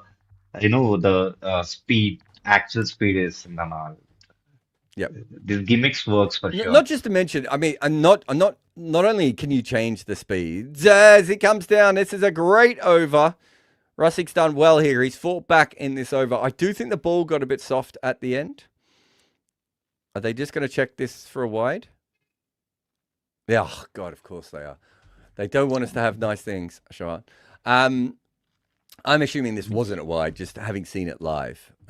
We said they had plenty of batting. Chahar didn't make contact on one of his, and Bosch didn't really do much better from his 5 either. Yeah, so there's also glitches in the system. So if you got hold of Hawkeye data, you'll find all sorts of things that are just wrong. But if you're not watching the game and not matching it up with the game, right? It's not cleaned up. There are like guys who've bowled like 160 kilometer an hour balls, and then you go back and you look at it, and you're just like, well, that's clearly not 160 kilometers an hour. Exactly. Right? Now, you know what? I sometimes get this feeling in this IPL, specifically in this year's IPL. I felt like no chance this can be a 150 ball, Yeah. And then suddenly you'll see he cracked up to 150. What the hell is it like? And sometimes you overestimate the capability of the batsman also, because the way they are maneuvering the ball. How the hell? Rabada said it, right? Rabada said it on air. I missed it. So yeah, because they said, you're bowling over 150 this year. And he goes, no, the speed gun's not right. And it's well known in cricket. As I said, it's well known. So like you get guys who come to England and suddenly start bowling really, really quickly.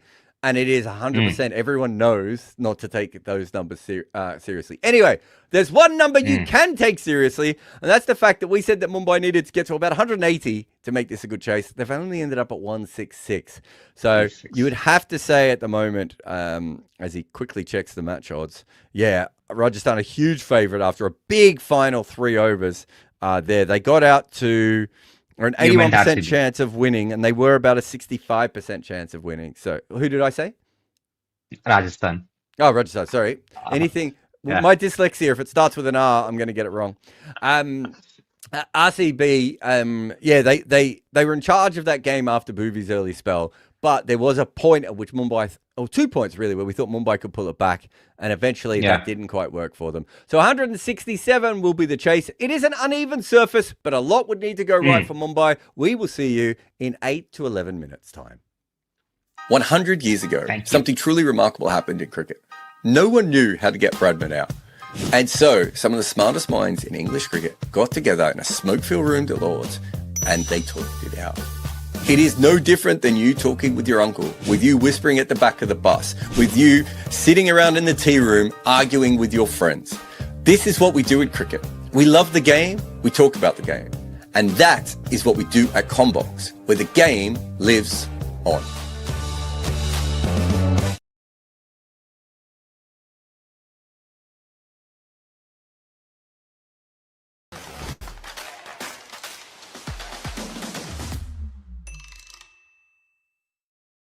Efimov did something remarkable. He managed to get Russians to watch cricket.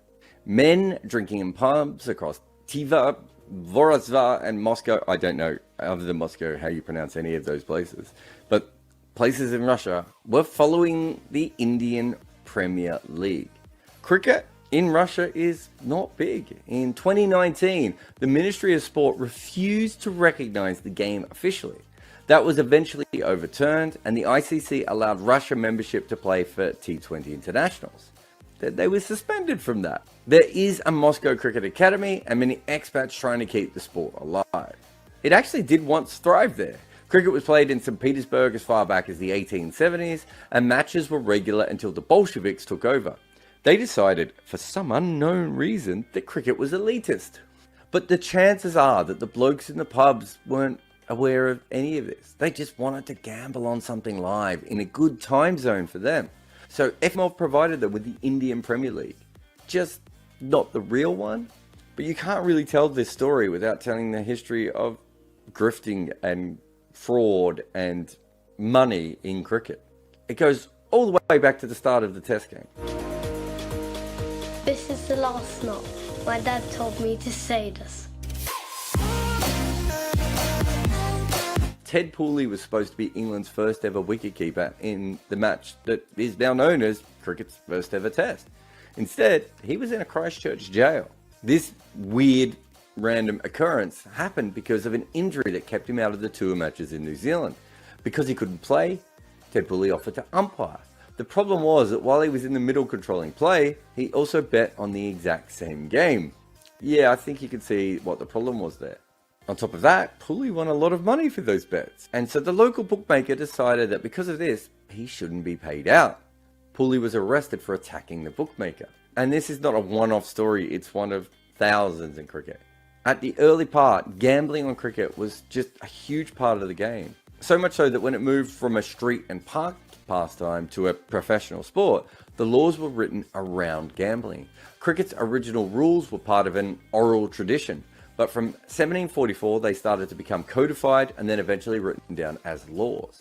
And at that point, there were no major cricket organisations, and the Hambledon Cricket Club was the main cricket venue in the world. And in no other way was Hambledon a big deal to anyone. It's not in London, it's not in Manchester, it's not in Birmingham, it's not even on a coast. And in the days before cars, it's not even that close to any of those things. It's just a small village in the south of England. But the games got big there because of the amount of gambling that they allowed in, and what ended up in being a near non-stop festival of elites drinking, betting and watching cricket. And the laws of our game were shaped by this sporting, old-timey, posh Las Vegas. Obviously, when it came to the laws, the players were involved, like when Thomas White used a bat the size of the wicket. They obviously had to change the laws at that point. But the model of Hambledon to make money was to get maximum revenue from each match.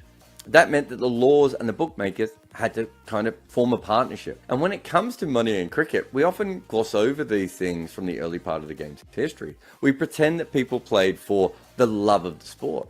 But there was always a business around cricket. We just kind of ignored it for a long period of time. Even the early cricket heroes, the amateurs, who loved the game so much that they didn't want to be paid for it, even they were all about money.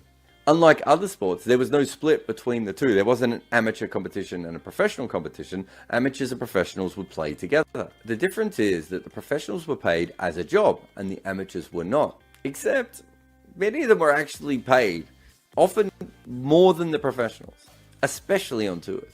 W.G. Grace was by far the best paid player in cricket, as he should have been, because he's like, a mix between Roger Federer, Michael Jordan and Serena Williams. But he was also, to use a phrase of its era, a shamateur. The entire history of cricket is loaded with incredible stories about money. The first time what you would deem as an official Australian team toured England, it was part of a co-op, a collective, so they could all make money.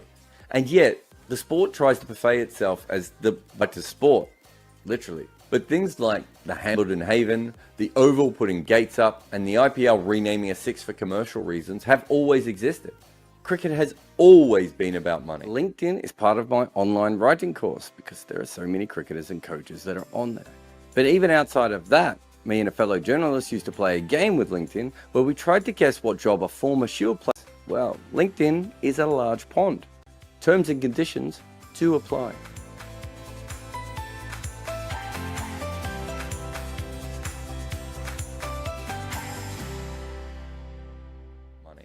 We currently call Efimov's creation the fake IPL, but it really should be known as the Mollypore Premier League in honor of the village that hosted it.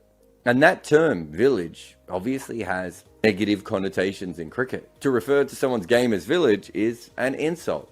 There's no getting around it though. The Mollypore Premier League, or let's just go with MPL, was certainly very village. In proper cricket, umpires call wides based on guidelines marked between the crease. It really helps umpires make less of a judgment call. In the MPL, they had little orange cones on the field. Why they didn't use paint, we will never know. There's no way any real league would ever have something like this on the ground. Not only are they clearly trip hazards, they could also stop the ball from travelling further. And you can see this on some of the footage from the MPL that we know is part of the racket. It does show just how random a lot of the cricket is. Like, there is a fielder directly behind the wicketkeeper where he's supposed to be at slip, but his actual position is basically backstop. You do see this in like children's matches when the kids struggle to stop the balls with the gloves on, or you might see it all the way back on the boundary if you're bowling very short and fast. The bowler is certainly not doing those things, and the fielder is supposed to be at slip. And at this pace, the only way a delivery would make it to slip on the full would be if the batter picked it up and threw it back there. It's quite clear that this fielder just wanted to hide, and good on him. We've all done it. Then you have a look at the keeper, who doesn't have pads on. Now, some modern players do use shin guards under their trousers to give them more flexibility. That doesn't appear to be the case here. Also, the technique of the keeper, it's not good. He doesn't bend at the knees to start on the ground. Instead, he's bent over with his hands near his hips. This is how people keep when they've never played with a real cricket ball before. He also doesn't move as the ball comes down. He's a little bit like a glitching computer game character stuck in the same spot. If the ball is to go down leg side, the slip backstop is just as likely to stop it as he is. But he's also not at the stumps. But neither is he a long way back. I think he can't stand at the stumps because he has no idea how to. But no professional would ever stand in this no man's land. The bowler is clearly not great either. His run-up is 5 paces, which is on the low side for a seamer. He starts wide, immediately comes in towards the stump, and then he goes wide again. He's bowling slow medium pace, and looks like this is the first time he's ever dealt with running past a proper umpire before. Yet his balls do skid off the pitch a little bit, and that's probably because they are bowling on matting. Pakistan and South Africa use matting pitches for their internationals for a very, very long time, but eventually both moved to turf wickets. And in the last 50 years, I can't think of any international matches that have been played on them. That's not to say that they've disappeared entirely. Some associate nations have had to use AstroTurf pitches, especially for the women's game. But almost all cricket that we watch is on real turf. And it has been for a very long time. And you know what else is unlikely? Having a bunch of balls out on the ground. In baseball, this would make sense, although it's doubtful they'd ever be in a pile near the pitcher's feet. But in cricket, where you use one ball for the entire game, unless you lose it or break it, why would you need a collection of balls as a very obvious trip hazard right by the bowler? There is also the very nice touch that players wear specially made coloured cricket clothing, but still have white pads on. If you are going to hire a bunch of enthusiastic but essentially club cricketing farmers to fake your league, at least pony up for a few more dollars for coloured pads. 100 years ago, something truly remarkable happened in cricket. No one knew how to get Bradman out. And so, some of the smartest minds in English cricket got together in a smoke-filled room at Lord's, and they talked it out. It is no different than you talking with your uncle, with you whispering at the back of the bus, with you sitting around in the tea room arguing with your friends. This is what we do in cricket. We love the game, we talk about the game. And that is what we do at Combox, where the game lives on.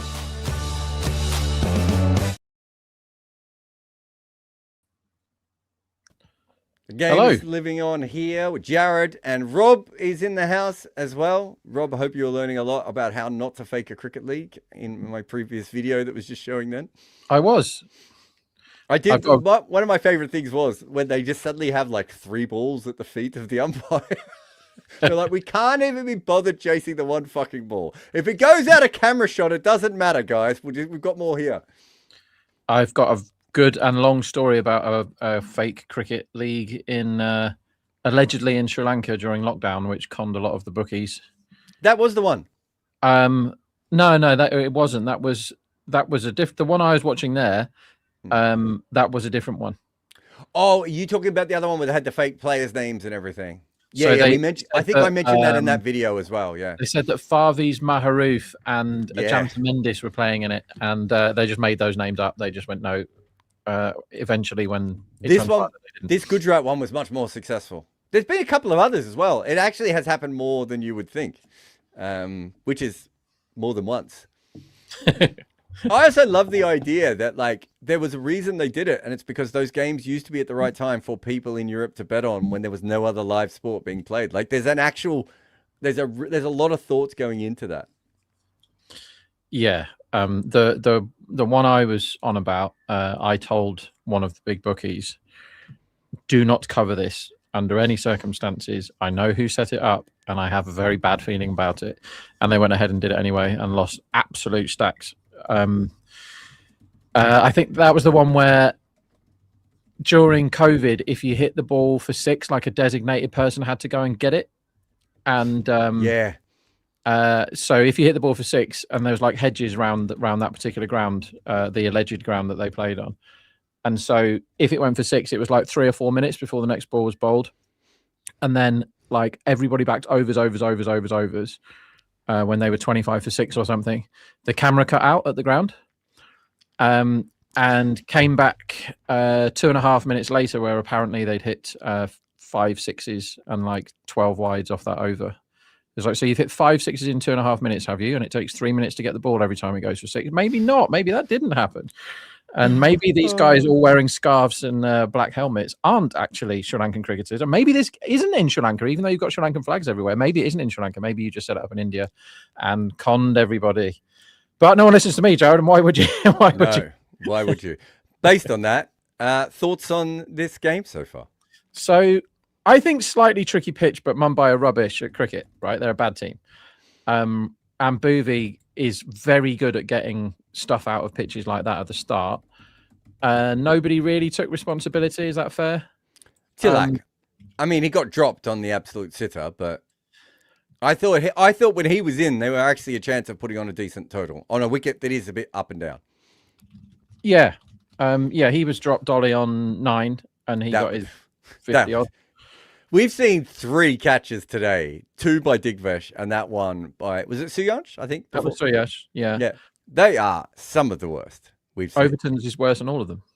Which one was Did you see the Overton one earlier? Just chip to him mid wicket, maybe? Just like, or maybe like mid on around there. Was that early on in the game? I'm trying to think. I don't remember that at all. Middle of the innings. Like, it couldn't have been any easier. It was off Cambodge, maybe when he came back for his 3rd over. God, I don't. Yeah, that one I don't remember. It was just chipped to him, and I was like, well, it couldn't possibly be any easier, and dropped. Day game as well, that one. Yeah, so the excuse was the sun was out, and the excuse when they dropped them in the night games is that the lights are on, so you're not allowed the sun or the artificial light. As to quote the great Rohit Atkinson in one of his all-time skits, when the man falls over, he goes, "Yes, you got to be careful there. That part of the floor is deceptively flat." Have you seen the Steph Curry one where he's dribbling before the game, and he misdribbles? You know, he's just mucking about, and he goes, "Sorry, the ground's wrong. Sorry, everyone." 1 second. This one comes in, swings in from Chahar, and it's beautifully played by Bethl, and it should go for 4. Lovely clip off his pads. Kept it very straight as well. That's incredible, isn't it? He comes down, and he swing, and he bounces. As you say, he finds a flat spot, and no one believes him. And then they realize there is actually a flat spot in the floor that they need to fix. I think he's done that with rings before too, hasn't he? Where he said that the ring is too high or too low. Yeah, it's like, they don't believe him, and he's like, "I'm telling you, it's an inch and a half out." See, that's when you just have to bow to the genius, isn't it? You just go, well, you definitely know more than us, so whatever you say is probably right. There was a I was told this story. Oh, another one from Bethl. Well, overpitched here outside off stump, and he's been met for a 2nd time. Lovely cover drive, that one. Beautiful shots, both of these actually. Yeah, beautiful. Chahar has looked quite rubbish in every game, I would say. I don't have any notes that suggest he's anything but rubbish this season. But at least he's getting the first over.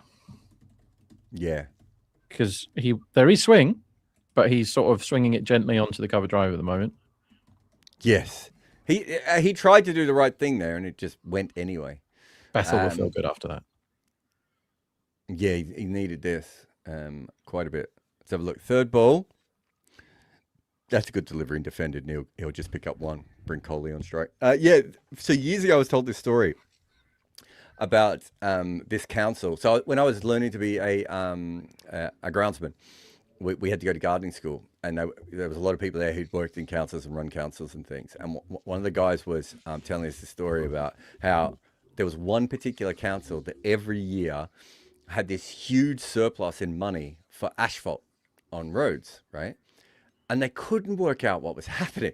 And eventually they tracked down one of their guys. They had like 3 guys doing the roads. And they tracked down one of the guys and they went with him. And as this guy was driving over, country roads in Australia to asphalt them, he would just look out the back of the window and just press the button up or down based on the dip. And he would get it almost exactly right every single time. So it used to be, I don't know, let's say this one is a wide, swings away and is left by Coley and is fumbled, but they don't take an extra run. So let's say every road, you might have to put an extra 30% of asphalt on. So if anyone's ever seen it, it's the bit that goes off the sides, right? This guy had no bit of off the side. He put down the right amount of asphalt for, that was a dip. Okay, I need a little bit of extra there. I need a little bit less. Every single time.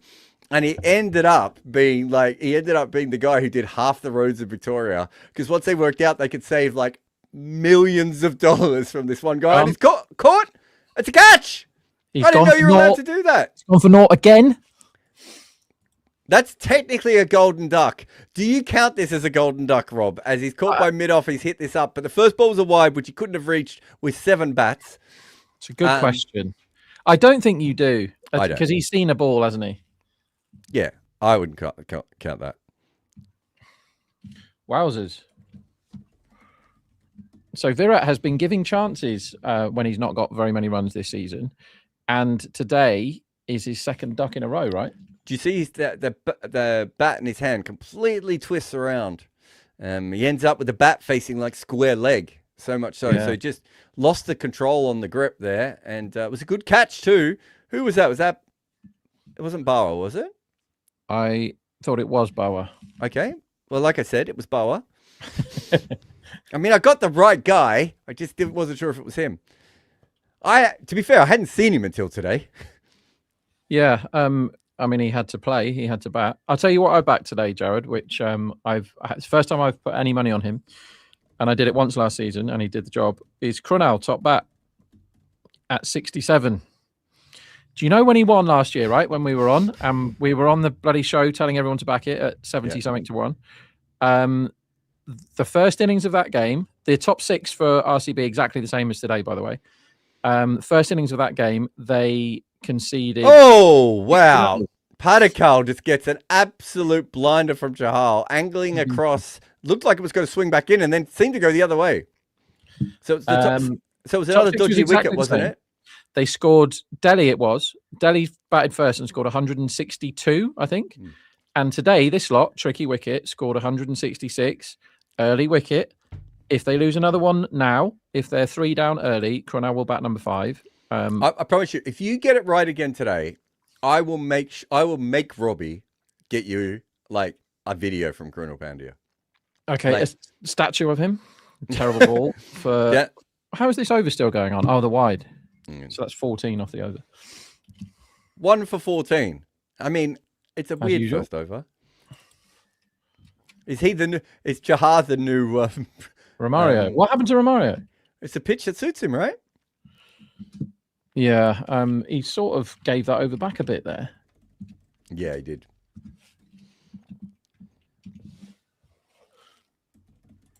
It's some great balls and some shit balls. Yeah. Yeah. Oh, well, at least he got a wicket. He's not been getting many of those, has he? No. Look, the earlier you get wickets in games like this, even when you go for runs, right, it just makes you feel more comfortable as a team. If you're like none for 8 after that over, or you're none for 6 after that over, you're still like, God, we've got to get a wicket. We've got to get a wicket. Whereas now you're just like, we've got the first one. Let's see how we go from here.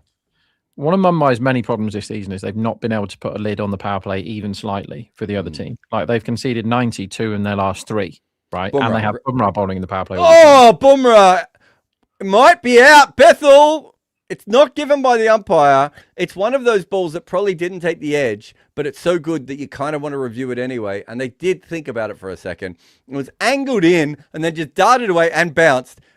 If he's got an edge to that, Bethl is Bradman.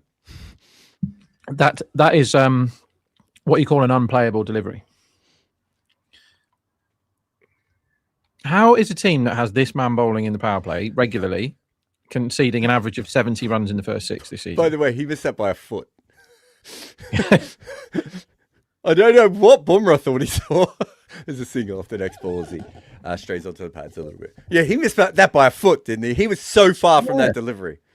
You were closer to that delivery than Jacob Bethl was. And you can't blame him for not being anywhere near it because it did absolutely all sorts. That will give Mumbai back as a bit of hope. Because he has not had a proper Bumrah season by any stretch of the imagination, has he?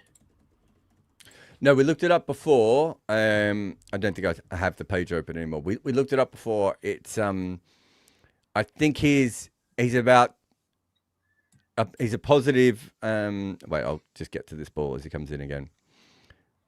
Down the leg side again. Dev Dutt just tucks this one away for another single, same position really. His positive impact is 2.5 runs an innings this year. And he's had 3 years in his career where he's been over 10. Yeah. So yeah, usually around 5, 6, 7. So he's well down. Hey. But at the moment, Boovie's got more of a positive impact than he does. Boovie's heading for his all-time best season. No. Boovie might be heading for the all-time and he's 36. Yeah. He's 36 years old. This is before today. As Bumrah comes in again, straight. Oh, I thought he hit that. He hit it nowhere. And they get a single. I hit it against his pad. Might have been, yeah. It might have even hit his pad with his bat as well as he came through. But so Boovie this year, per innings, Rob, is worth almost 16 runs to his team. Wow, that's a lot, isn't it? Because that was before today, Rob. Bloody hell. He's covering for Hazelwood. He's got 21 wickets in 11. Yeah. And the only time he hasn't got top bowler is when I had loads of money on him last time and they dropped 3 catches off him. So he could have had a lot more wickets if people could catch. This one's left alone by Padikal.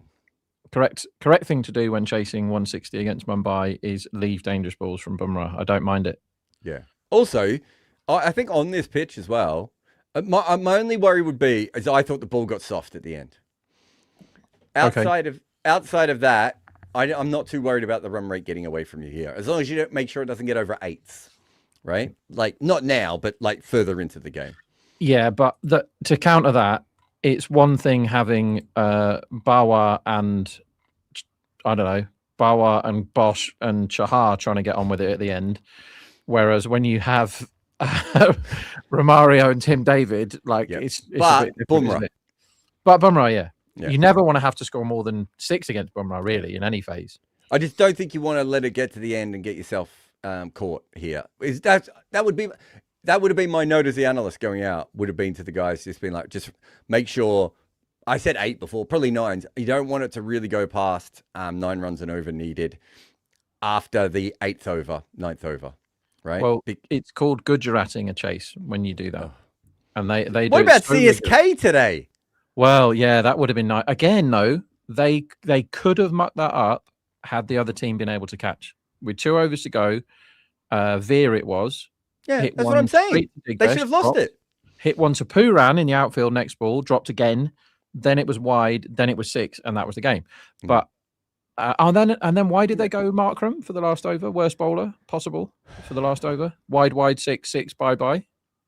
Defending 10. He went for 14 off 2. Who did they have left? Shabazz, who got 3 for 20 or whatever. Oh, because he was spinning it back into. I know they did it because of what hand Markram bowls the ball with, but it is an indisputable. Well, I'm not sure it's indisputable, but in my head, it's the fact that he's rubbish at bowling and shouldn't be coming on to bowl his first over in the 20th when you're defending 10. If you're defending 5, fine, do what you want, but not 10. Yeah, I could see that. To be honest, they kind of lost it. They needed the over before because it's, as you said, it was it was Veer's second 6 that caused the issue, right? This is boomeranging, by the way. He's starting this about a foot and a half outside leg, and it's arrowing towards the top of off. Yeah. It doesn't normally swing for this long. This is very good news for Chahar. And they're still in this. They probably need to nick one or two of these out now, because they're not a team you can leave with men in the shed, really, are they, RCB? The table's getting quite fun now, Jared. Yeah, I mean, to be honest, the AI has just asked me a really fascinating question. You know, what makes this tournament such a useful platform for young players? Right, I've been testing some AI slop during this during today, and let's see what it says. RCB batting have an 86% chance of fewer than 8 runs in the third over. Well, before it started, no, they didn't. They had about a, I don't know, 40% chance of fewer than 8. They might be right, though. Okay, player matchups of current batters. Both Dev Padikal and Jacob Bethl have no recorded runs or balls faced against Jafrit Bumrah or at Shahid Veer Narayan Singh International Stadium in the last 12 months. So their matchup is fresh here. Who the hell wants to read that? How does that help anyone? It's funny you say. I was wondering if there were any fresh matchups. When I'm doing my analysis, I'm often thinking to myself, can I get something fresh? Well, I mean, how do I even give feedback to this? It's just AI slop. It's just shit words. So for the for Combox, we're coming up with a small language model, right? Because basically the large language models can't handle cricket. So everything that goes into it has to be quite specific when you're doing that sort of stuff, so you don't get those sorts of results. Wasn't it you who told me that when you were every time you had someone apply for a job, they gave you the same 11 over and over again? Yeah, it's really good. Cut for 6. Good shot, DevDat. Yeah, it was just when at the early days of Chat GPT, when we you know, one of the interview questions that got you to the next round, got you a spoken interview rather than just a written one, was, I think it was, what would your world T20 team be if the game was tomorrow? You know, standard. I think I got asked that when I was being interviewed in 2005, and then we just started getting the exact same 11 back from everyone with the same reasons. It's like Rohit Sharma is a belligerent right-handed batsman who loves pulling the ball for 6 or whatever. And it's like, okay, that's a reasonable shout. And then the next 8 said exactly the same thing.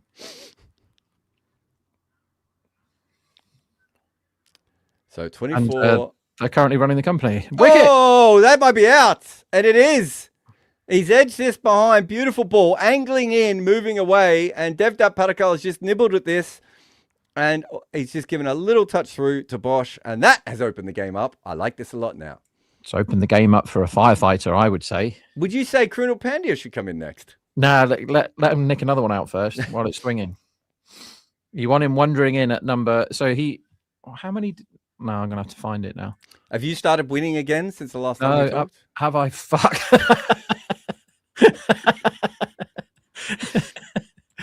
I mean, I could sink any ship at the moment. Like, it's a joke. What was it yesterday? Like, the world's easiest catch stopped me winning loads. Same again. You had one the other day where you had again a 6 in the first 3 overs, and wasn't it like an inch short of the boundary? Oh, that was a killer. Yeah, Puffing the sunker. That I'm assuming you had a lot on that. Yeah, that was for 3-week holiday, 5-star anywhere in the world. Yeah, missed a 6 by a quarter of an inch. Never mind. No, today's good one. My biggest bet today in that first game was Lucknow to have the highest power play at 5-4. I had them slight favourites, so I belted that, and they scored 91 in the power play, and they needed 45 in the last 2 overs to make that better loser, and they got it comfortably. They got 97. Did the other team. So it's just like, okay, what do I actually have to do here? But fortunately, Cronell's definitely going to win, and he was 66s. What price are they now? Because it's much more likely that he comes in early now, isn't it? Yeah. Obviously, I'll just have a look at the odds on the game too. So, oh wow, yeah, it's a game again. Jake said there was a lot of smart money coming for Mumbai at the break. 64% now from what? I actually, I didn't mind that because I figured that I thought that was fair. So they're up to 36% chance, 37% chance. So not far away from being even money. Bumrah's in again, down the leg side. He's wasted some of these deliveries, Rob. Yeah, when it's swinging, you want to use it. So my computer is completely frozen now, so I can't see anything or you. But if you can hear me, let's crack on. No, you sound great. Always. So I'm watching the game on a iPhone 2 now, basically, in terms of how much behind you I am.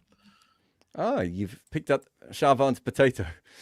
He said he was on our link, and then a minute later he was like, I've gone back to the potato. And so we were the only two on the commentary, and it's really hard when the other person's 2 seconds behind you. Yeah, that is tough. Well, when I came on earlier, there was 4 of you, so what happened to that?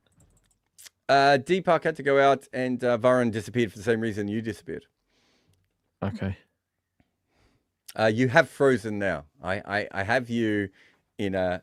I'll send you a photo of the... so that you can have it. What shall I do? Shall I try and reboot, or shall I don't know. Hang on, let me... Oh, no, you're back. I've got you again. Okay, I just never got my photo. And here I am. I'm back, everyone. Has anything happened in the cricket? Our friend Simon's just sent a message. Is that he sent a message saying, as Bumrah comes in, and that's short down the leg side and wide. He said, this is dog shit from RCB. I wonder who his money's on. He started backing. So Simon started going rogue with all his bets now. Because yes, I've noticed. Because he's been following me in and they all lose. So fair enough. So he's like, sod following this idiot in. I'm going to have my own bets. But to be fair, his 1.9 on RCB was a good bet. And it's a good bet now. Like if you were off a 1.9 on RCB now, you'd have the whole lot on, wouldn't you? So have more on, Simon, and don't worry about it. When did he put that on? Like 2 days ago. Like pretty smart stuff. Padadar facing Bumrah, and he defends this down to deep backward point. They might think of 2, but I think there's only 1 there. Right, bookies. What price are you Cronal now? Or have you not recovered from the shock of the wicket in a game where there's been plenty of wickets yet? Nope, not bothering with the top batsman now. Oh, yeah, here we go. 16-1. It's not as good, is it? Is it worse now hedging? No, Jared, not 16. So what would you hedge at? If you said he was 7s, I would sell you that. You could have 7-1. Bumrah is he's bowled 5 balls down the leg side. Is this going to be 4? No, that's thigh pad, I think. Yeah, for 2. Yeah, leg byes for 2. I mean, they're not smashing him, but he's also not putting any pressure on them at the moment. No, and his first over or his first couple of balls, it looked like he was going to be a complete and utter nightmare, and now it very much doesn't look like that.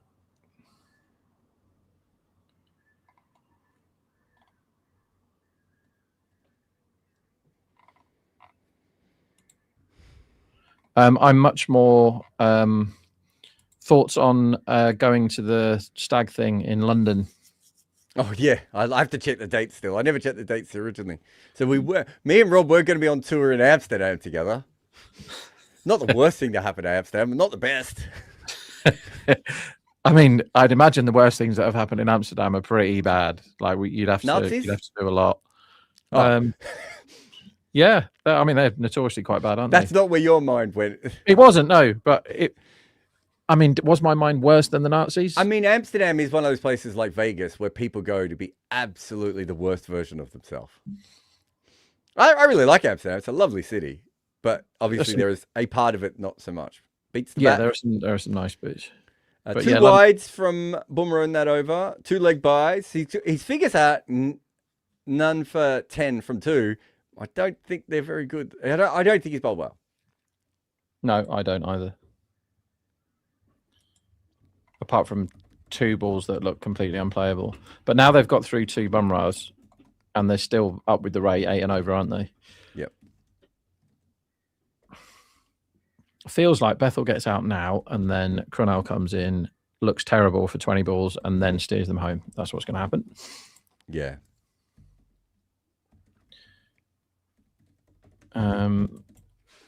The AI Slop says power play prediction. Talking about AI Slop, here's Varun. Oh, hi, AI Slop. Oh, Expected run range in second inning power play based on historic performance. Every one of those words has a capital letter, so get in the C. Royal Challengers Bengaluru scored 32 runs in 4 overs. I know, I'm watching it. Slightly below their historic 35 to 65 range in the power play.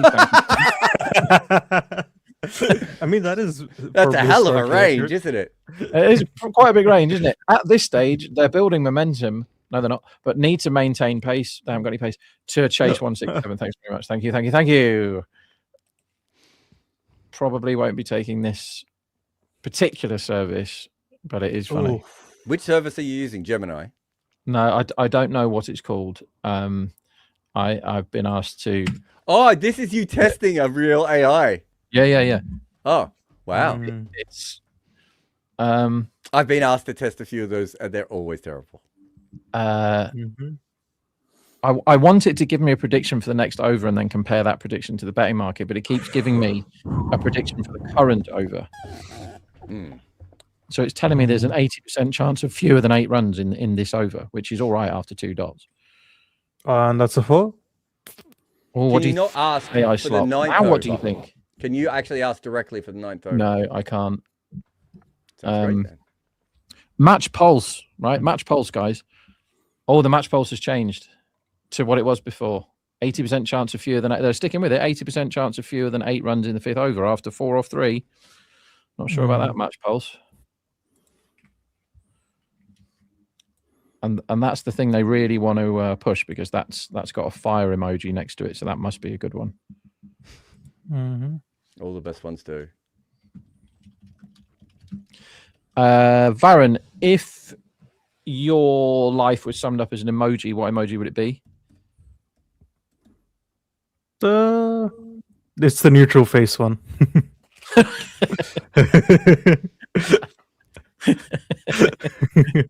Such a good answer. Jared?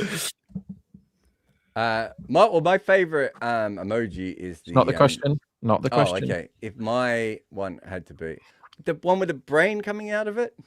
Yeah, that's a good one. Mine's definitely the pregnant man.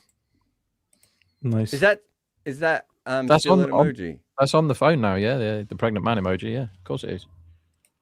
Yeah, I'm pretty sure it is.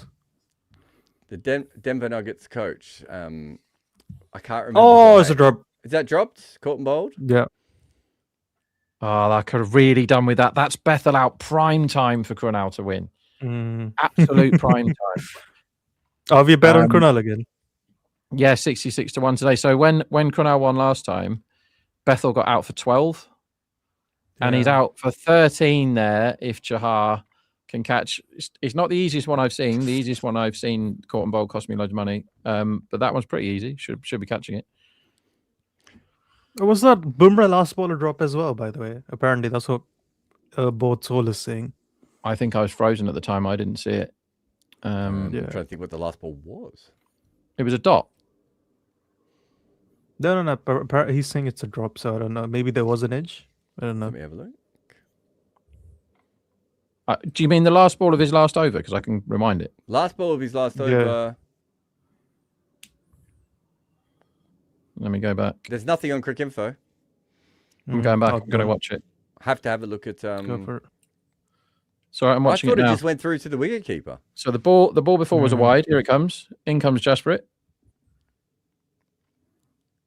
Bowls the ball. It went straight through to the wicketkeeper. Bethl appeared to miss it, and Rickleton tried to catch it here and dropped it on the floor. And then the camera cut to Raj Bauer, who was doing this. Yeah, I don't think he hit that. I'm pretty confident he didn't hit it, but I don't know.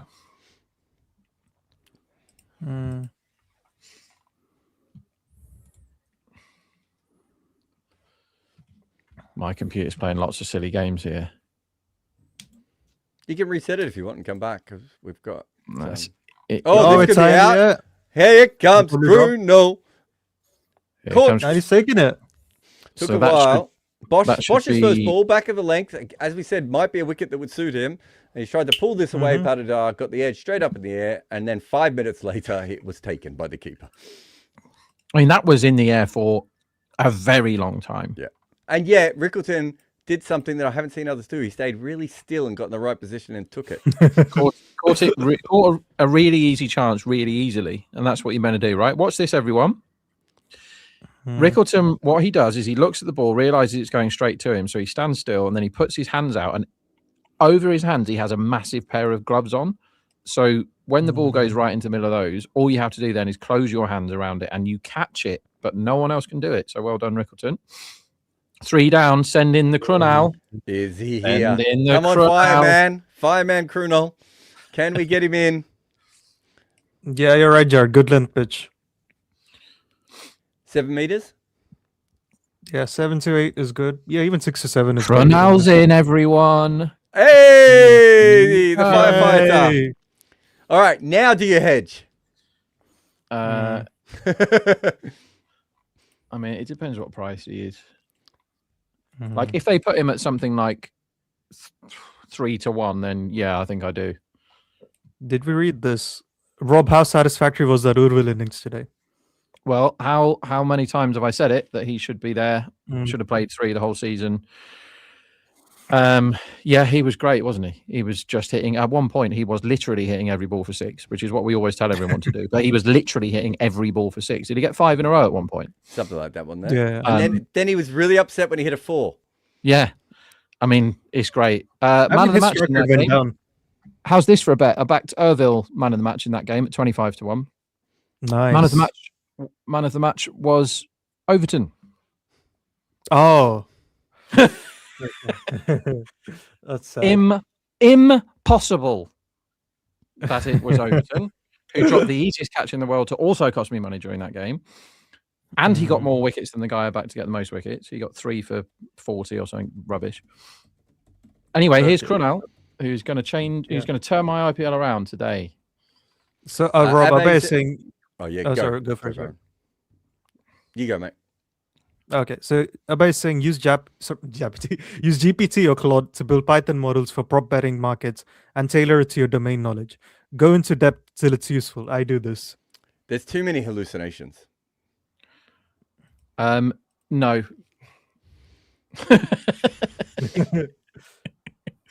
I just don't think you can use it for like Claude or Chat GPT in that way. I just think there's too much that can. I've spent. How do we code prop catches into that? Yeah, I've spent a bit of time seeing what AI can do as far as betting goes. It can't find you the stats because it makes them up, and you go, "Excuse me, sorry, that's bollocks. You've just told me that no people have done this, and I know that 3 people have. I asked you to find me every one ever, and you've said none of them." And they go, "Oh, you're right. Clever old you. 3 of them have. Yeah, but what about all the others? Oh, we can't find that. Well, don't tell me lies then. That's what really annoys me about AI is it lies to you. Yeah. And it patronizes you. And I have enough problems arguing with real people, let alone fucking fake ones. Getting the numbers in it is really, really tough. So you can use it for coding models, as Abhay said, but I've seen people try this a lot. Down the leg side. You've got to remember that the people that you are going up against, Abhay, already have like quants working for them and have been using AI for 5 or 10 years ahead of you, and they have invested in some cases $2 or $3 million in this. The thought that you could beat them with Claude or Chat GPT, you need another you need something else to give you an edge rather than just that. I mean, did they use Hawkeye a lot, Jared? The betting ones. No. Yeah, there's one then. Tried to have a conversation with him about. Yeah. If you want to use Hawkeye for that, maybe it's worth reaching out. If you want to use something that would be worth millions and millions to you, if you knew how to use it properly, then you know where to come. New ball being taken in to the game, which is interesting. What happened to that one then? It didn't go out the ground. So somebody in the crowd has just nicked that, or it's gone in somebody's... It could have got damaged. What drinks do they drink in the crowd? I know there's no alcohol knocking around, but what drinks do they drink? They drink Chicago Bull flavored cola. That doesn't sound nice. I don't know. I suppose it would just be soft drinks and things, wouldn't it? It'd be Thumbs Up. They'll be drinking Thumbs Up. What's Thumbs Up? Oh my God, Rob! How have you never? You don't know about Thumbs Up? I'd probably get addicted to it, whatever it is. But what is it? Thumbs up is like Coca-Cola if you'd never tasted Coca-Cola before. Yeah. I think It's the closest UK drink is Pepsi Max to thumbs up, but even it's not as good as it. But Rob, do you want to know the greatest thing about thumbs up? Go on. It's spelled THUMS. Because when they named it, they didn't know there was a B in thumbs. But they've never changed it. But they never changed it, Rob. It's still thumbs up. I respect that. Why would you change it? If you it's just own it. Own the mistake. If thumbs up had a 0-calorie drink, I will be importing it from India immediately. I mean, I really struggle with thumbs up. Does it not have 0 calorie? I would have thought they would have had an option by now. Oh, Rakshit's just sent me a lovely picture of him halfway through a thumbs up. Wow. And that's a big bottle as well, Rakshit. You're going to remember, if you turn into me diet-wise, you're in big trouble if you're glugging. Jared, are you a Pepsi Max man? Because I'm a Pepsi Max man out of these three. Pepsi Max or Coke Zero? I'll take Pepsi Max any day. I'm not. I basically go through periods where I drink one and periods where I drink the other, but I'm not I dislike Diet Coke with a passion. Coke Zero, I don't hate it. I like this. I like this message. I'm addicted to all of it. Took it down. Fuck, sorry. Thumbs up is the biggest thumbs down. Look, he couldn't even write it without. He had to put the B in. It's like muscle memory. More that it's spelt wrong. Yeah, I now like it more. I will try. Will I try and drink that? Because I'm. Apparently there is one, Jared. There is a 0-calorie thumbs up. I will drink it next time I'm in India. I promise you all. Thumbs up extra. Fuck, I wish I knew this. Judge Rakshit, are you drinking 0-calorie thumbs up? Because if you're not, you're in big trouble. We need to know exactly what kind of drink our producers are having. Exactly. I used to work with a guy who would bring in a 2-liter bottle of Coke to work and just drink the 2-liter bottle of Coke. And if he finished it before the end of the shift, he would go out and buy a second one. That's pretty grim, isn't it? Yeah. There was a guy, I'm not going to name this guy, but call centers or big betting offices where the traders would work and also the people that answered the phones and put the bets on for people work as well. So they might have like 100, 150 people in the main office for the bookies. There was a guy who is very big, and this is me saying this, right? The guy's probably worth 2 of me width-wise. And he came in and sat down at his desk once, and he used to wear like I think they call them sports jackets, like a big blazer. And he's a very big man. So it probably was either specially made or was usually made for like a horse or something. And once he came in for a shift and he put his hand in the pocket of his thing and he pulled out a kebab from the day before. And I went, that's a result. I've got a kebab, and opened it. It's not a result. Opened it on his desk and started eating it. Oh, that was pretty appalling.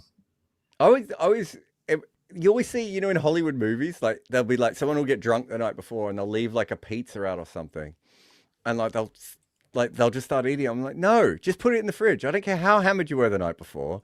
Don't eat floor cheese. Yeah. We got matchup bowling here as Will Jacks is onto the 2 left-handers. Bethl goes for a big. By the way, for pizza, do you guys prefer the Neapolitan style or like the American style? What's Neapolitan style? What does that mean? Thin crust. No. Neapolitan style, like, I don't know how to explain this now. I assumed you'd know. It's like the Italians make with, and the American style would be the flatter ones. Pizza Hut. You mean no? You're talking about thin. No. Like the way the pizzas look is very different. So American style would be like Pizza Hut, for example. Whereas have you had Pizza Hut. Express? Yeah. That's closer to Neapolitan style. It's not exactly Neapolitan style. Yeah. I see what you mean. No, American pizzas are terrible. They don't understand pizza at all as a concept. No, they don't understand very much about food, do they? I don't mind American pizza. The cheese, though, that they put on things, American. I had a Domino's once. Like, it was like, there was a 24 hours Domino opened up. And these are in the days before you had, like, proper delivery services and everything. And I was like, it's 2 a.m. in the morning. I absolutely need to eat. I'm just going to get a Domino's pizza. And it came, and it had this orange cheese on it. And I've never eaten a Domino's since. I felt so ill look like even before I ate it. I didn't feel any better after I ate it. In the end, I promise you, I was eating like the crust and the bottom bit.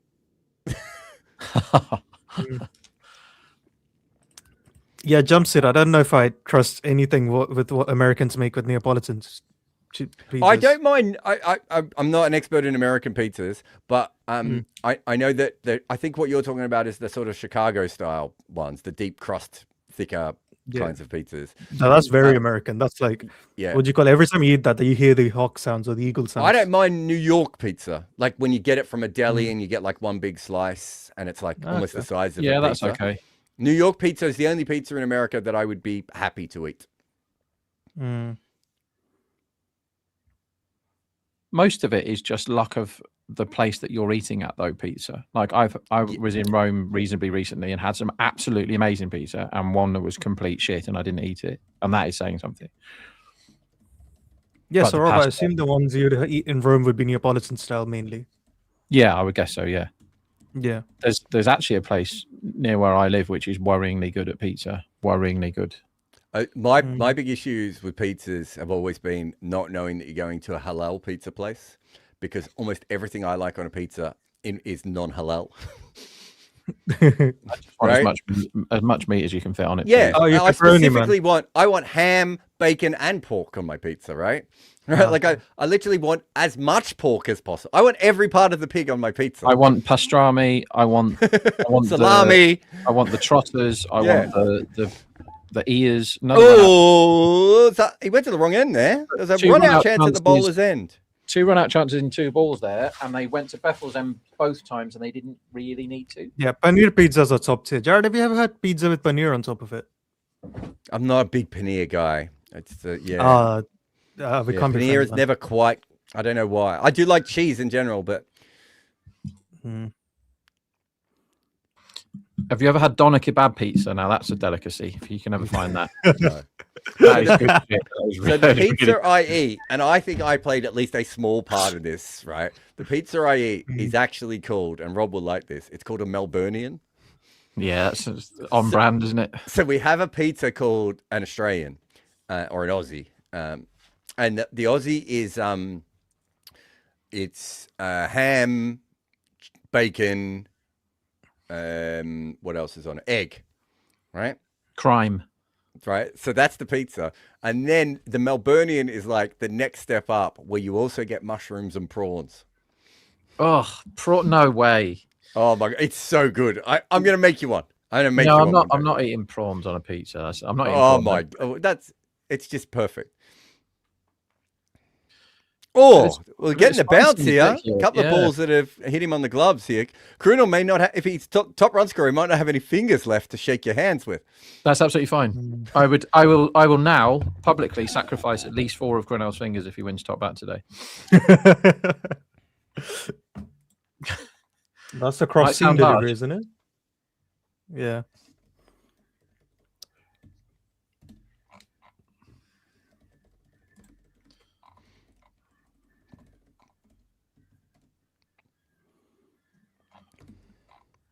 I actually quite like this pitch so far.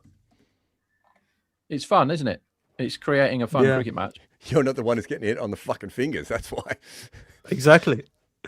I love a pitch with good pace and bounce. I hate slow pitches.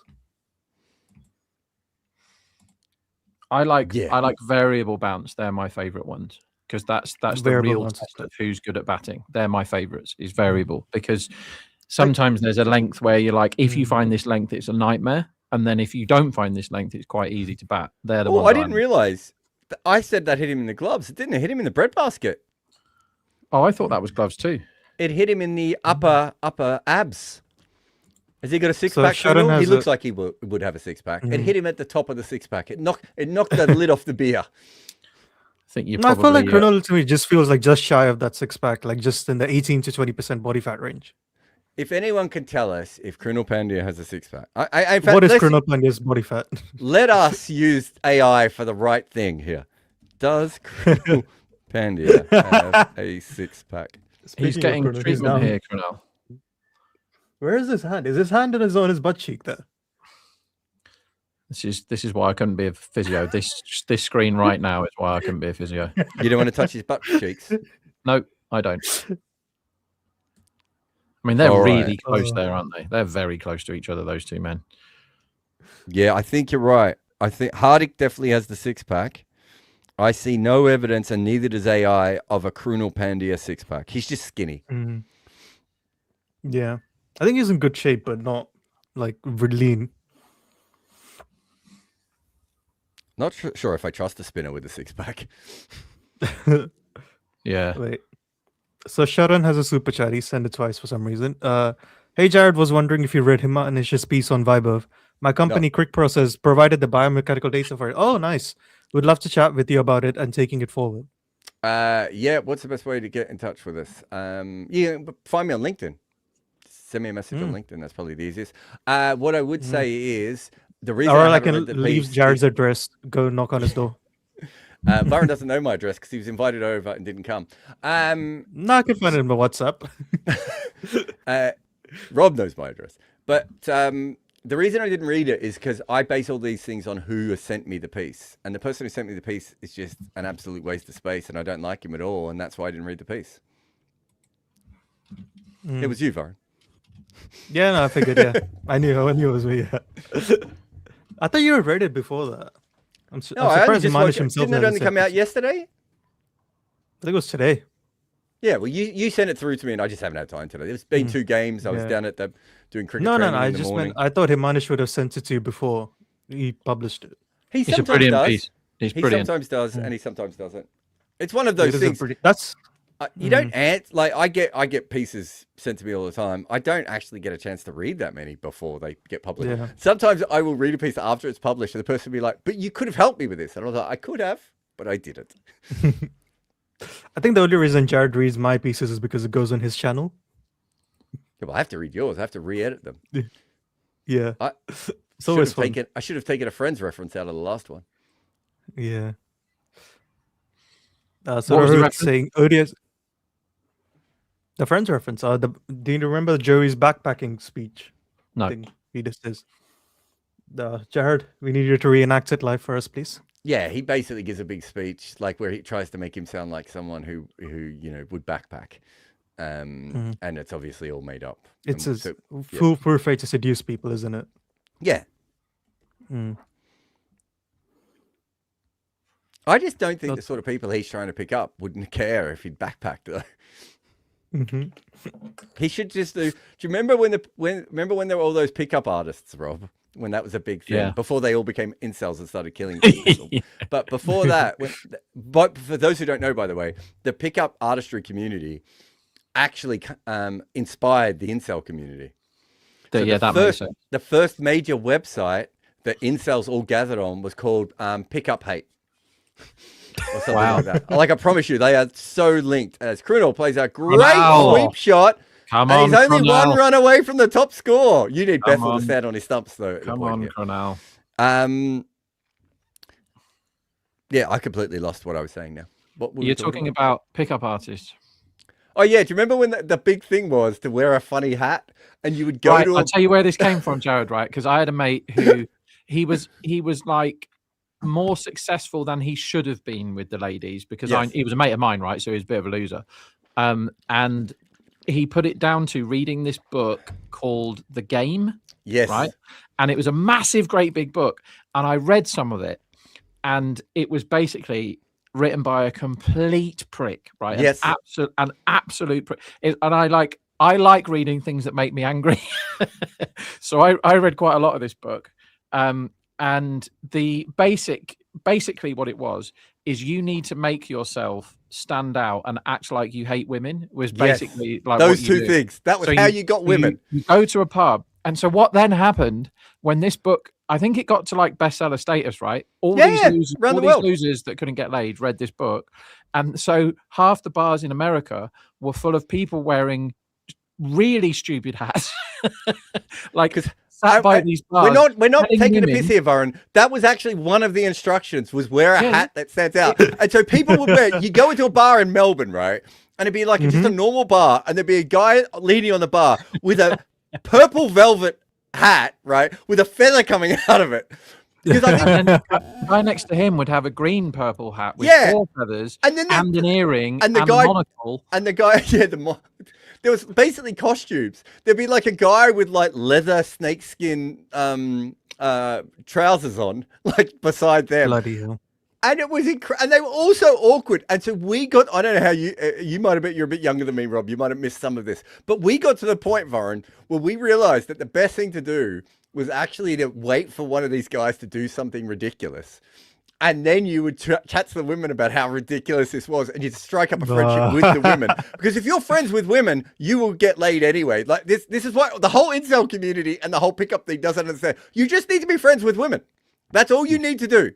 Treat women like normal people, and they will hook you up with their friends anyway, and you'll end up in relationships Jared, and don't meeting other reveal the women. secrets. I Yeah, suppose it's so we're married. easy. We're married. It's so we can easy. reveal these Don't think secrets. about women as another species and talk to them like they're normal human beings, and you'll be able to do this. But these guys made it so much easier for us, Varun, because we literally, like, a guy would come in with, like, you know, I remember being in a bar in Melbourne. It's so random, this shit. I remember being in a bar in Melbourne, and a guy came in tap dancing shoes, because obviously he thought that this was a way to stand out.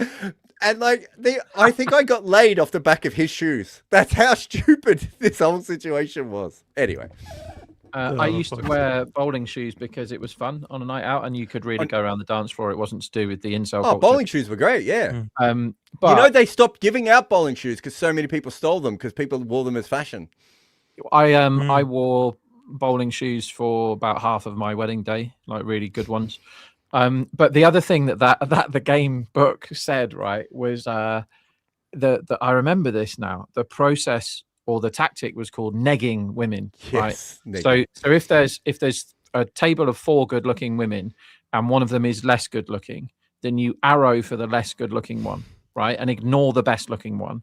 And if ever the good-looking one says anything to you, like in their world, right, they talk to all the best looking women in the bar, right, these complete losers wearing their stupid hats, and so the best looking women will apparently talk to them because they're wearing a fucking stupid hat probably, and you're meant to then talk down to this person. Like, it's so bad, it's so, like, it's making my skin crawl just relating. So what you're supposed to do, the negging in that book, if I remember correctly, was if you see a woman with a slightly long nose, you're supposed to basically go, you'd be really pretty if it wasn't for the slightly long nose, right? Like, it was that full on. But if you've actually, and Rob will be able to back this up for me, if you've actually met a woman who has something like that, the best option is to go the other way, right? And actually mention the thing that they're uncomfortable about, and be and do it like nothing in that book makes any sense. No, but because there are that many, I don't know what you want to call them. There are that many of Rob, these you need to read this comment. clowns out there. Okay, I'll read this comment. When I first saw Jared, I thought he was a 19-year-old twink whose boyfriend liked cricket. He looks a lot younger than 19. Does that mean Rob is my boyfriend? Isn't it? I mean, If I was going to be, isn't it? if I was going to be a twink, surely Rob would. What's a twink? Well, twink is like the sort of the very, I don't know how, like Fragile boyish looking gay guys. Yeah, very, very boyish those very looking, fragile, young looking gay guy. Mm. Oh, okay. As we've discussed, Rob is a bear. Yeah, And now I'm a twink. fine with I didn't know I was going to be that. And Varun is an otter. Sorry, going back to the Yeah, we got a long way away from this question. Yeah, Rohit saying ODI status to be given to 32 teams and 12 World Test Championship teams. Is it? Has that been I think announced? he's saying it should. I think he said he should. That should happen. Oh, Or- it should I don't happen. know. Yes, should happen. Agreed. Mm.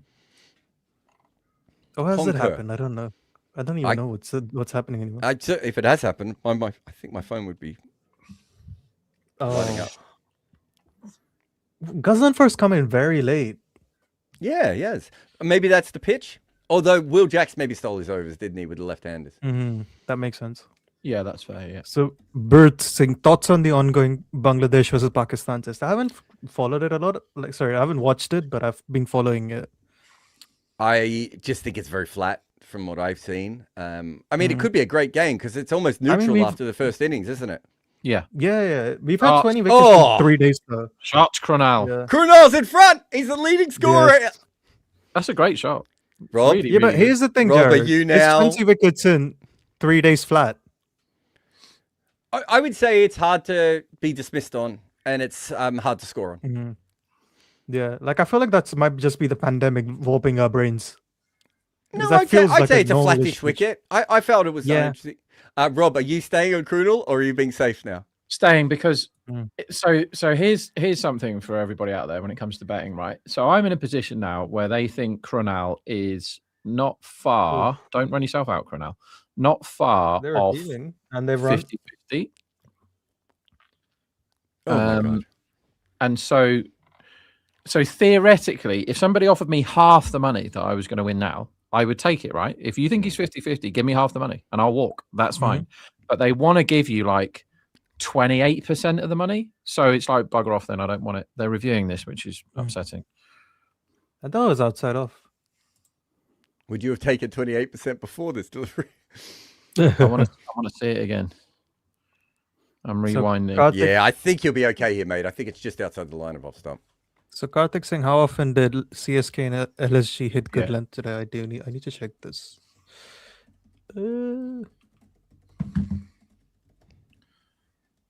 La la la la la. Okay, so it's turned quite a bit, but surely that has hit him outside the line. Well outside off. Yeah. Even on the bad camera angle, that's quite a long way outside off. Safe as houses on that one. So that test looks quite fun, but I can't comment because Mirpool is one of my favourite grounds for betting unders in the normal cricket or the T20s and stuff. But that one was apparently road, which is now, this is all apparently getting harder. So it could be a belter of a test match. How many days have they had? 3 days. Yes, they've got 2 And days left. we're into the second innings, right? So that could be a really fun finish, that one. So we have 17%. Are they looking at the run out now too? Oh no, he missed the stumps. I was going to say. And Oh, it they're was looking at the. Oh, there was. we're looking So- we're just looking at everything. So Karthik, it was about 17% for Chennai and 25% for Lucknow for good length.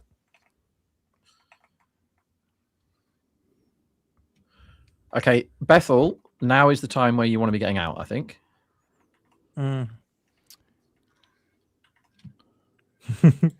Is there a problem on the screen? Are they showing? Oh, okay. They just forgot to update it. I was like, they're missing a ball on this. Yeah, they want to give me, right, 30% of the value of my winnings is what they want to give me now. Yeah, not worth it. And so for that reason, that's a no thanks.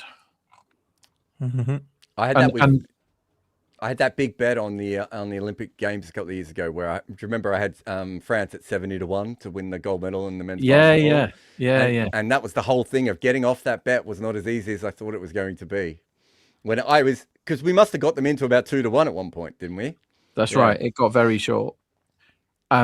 So I will save the Robbie story when he's involved with what would have changed my life a bit. But I did try and get out of it because I knew that I wouldn't be lucky enough to win all that money. And I couldn't give it away. I could not give it away, that bet. And there's a market on Betfair. Is there? Yeah. Top batsman. If you look at it now, there's no money in it. You know, you can have 10 quid on Krunal at evens. You can have nothing on Bethl, right? There's no money in the market. And I put up some absolutely disgraceful prices for people to back. I was like laying evens when it should have been 1.4 and nobody bit. It's very disappointing. So yeah, I really did try and give money away that day, but I couldn't. The thing is, right, I refuse to give bookmakers value, right? I've had value off them. I am not giving them value back just to guarantee a few quid. The universe has utterly despised me for the last 20 games of this tournament. So if I do have a really big winner, I don't want to have given half of it back to the bookies just because I want money. Do you know what I mean? That's not the way to do it. This is quite interesting. I was going to say Boa's bowling, isn't he? Let's have a look. His left hand with the bat, right arm with it's the a shot. ball. Krunal! Let's go, Krunal. I'm not sure you can bowl that delivery. It's fast enough. It was around 130 Ks. I'm not sure you can bowl full ball outside off stump with mid off up in the circle though. No. So Donald J. Trump is saying, you're in your 20s. There are 2 girls waiting in a van for you, with the bookie saying, Give more than 15 runs in over 12. What would you do, Srishant? I would not take my women from a bookie in a van, even now, Nah. at any age. That doesn't make any sense. I'm a horny bastard, and even I'd say no. Someone else asked if I've always been a Nuggets fan. Yes, I've always been a Nuggets Can we fan. clip that from Baron, by the way? Can we get that one out there? Mm-hmm. What did you say? I'm a horny bastard, but even I wouldn't do that. Is that what you said? Yeah. I think Meatloaf did a #1 single where those were the lyrics, weren't they? Keep it ticking over, Cronal. Okay, Bethl, now is the time where you want to get out. You really want to get out now, Bethl. Mm. Bethl dropped on, how many was he on? Was he dropped? Who was he dropped by? 12. 12, I was going to say 11, 12, something No, like by the like Will Jacks has gotten some turn, by the way, on this pitch. I don't think it's a bad idea to continue with him. Yeah, it was the court and bowled. Bethl was on 14 at the time. Ah, yes. No, it was 13, actually, wasn't it? Oh, okay. Yeah.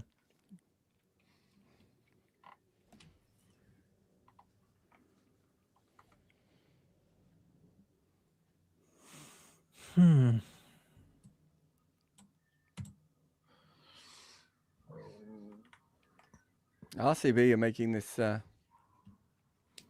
interesting, though, aren't they? 86 off, what, 57? So they've come into now 56? the shortest price they've been for a while after that Cronal boundary. 1 Do you remember This what is I the said, issue Rob? with- Oh. Sorry, Jared. No, I was just going to say, you actually weren't on at this point. Remember what I said, Rob, about the chase? What mark did I say I wouldn't feel comfortable with them having to go over? Yeah, more than 9, wasn't it? Yeah, they're over 9 now. Right. Okay. So you're laying the 1.5, are you? I think if I was betting at the moment, I would probably put some money on Mumbai at the moment. Yeah. I think, What are they? 2.6? Our friend wants to back Mumbai because £330,000 just went up to lay RCB at 1.5. 330k in one go. It's just basic. So for those of the non, as Cronal tries to run himself out for the third time, stop trying to run yourself out, Cronal. Yeah. For the uninitiated with the betting ways, basically, there's a big man stroke syndicate who weighed in with enormous bets, normally while either India or Mumbai are playing. And he has basically said, I really, really want to back Mumbai now for lots and lots of money because you think they're only a 33% chance of winning. So he is confident. He is thinking probably along the same lines as you, Jared, that this is a deck where you don't want to get behind on. He's also probably thinking this is a time where a wicket could easily come and be very useful. Gazamfar bowls again here. I think they can. I think the way it's going at the moment, I think they can get a little bit more out of him and Will Jacks. I wouldn't bowl Bumrah again. I know he only went for 8, but I'm not sure I need him. You want an over of Corbin Bosch hitting the pitch here, although somewhere, don't you? You don't want to just go too much spin. You want one just to make sure if the ball is going up and down. Yeah. I think what I was thinking was like, this is why like sometimes using 2 Bumrahs in the power play is bad, because you want Bumrah bowling now. I can see the run out happening here, by the way. Like 22, it's not 5%, is it? That the next wicket's a run out the way these two are running. That's the 4th kind of sniff of a chance for a run out here. So we were chatting. Varun has done some amazing graphs for us the last few days, but the stat about where they're aiming at the death, there is no LBWs anymore. Like LBWs are dying a death in T20s, aren't they? No, LBWs at the death are coming back, but Bold is dying. Bold is very much dying, but and he's a 6. Yes, Cronal. Yes. Keep doing that, Cronal. If this happens again, Jared, I might break my alcohol fast with the IPL today, and I'm gonna go. I'm gonna go. Need to find all of our horns for you. We can't have no horns for this. Let's not start with that chat yet. Rob, have you seen? Sorry, Varun, do you want to read this to Rob? should say. Yeah, so Amartya is asking us, Rob, did you see the weird thing that happened in the UFC? A fighter went from -70 favorite to +240 underdog 2 to 4 hours before the fight. I did. I don't really understand American odds all that well, to tell you the truth, but I did. And I think the little bald guy that is in charge of it, Dana White, is it? He came out and acknowledged it. So it looks like there was probably match fixing. Did a guy basically bet on himself or tell his mates to bet on him to be knocked out in the first round? And then it happened. I mean, that's Rob. It's close, isn't it? Jeez, that would have been handy. Bethl Bethl goes was now, playing where- across the line there. I'm assuming he got a little bit of bat on it, but that was a terrible shot from Bethl. So they're now offering me like The best thing that Bethl can 60%. do here is just get Krunel on strike for you.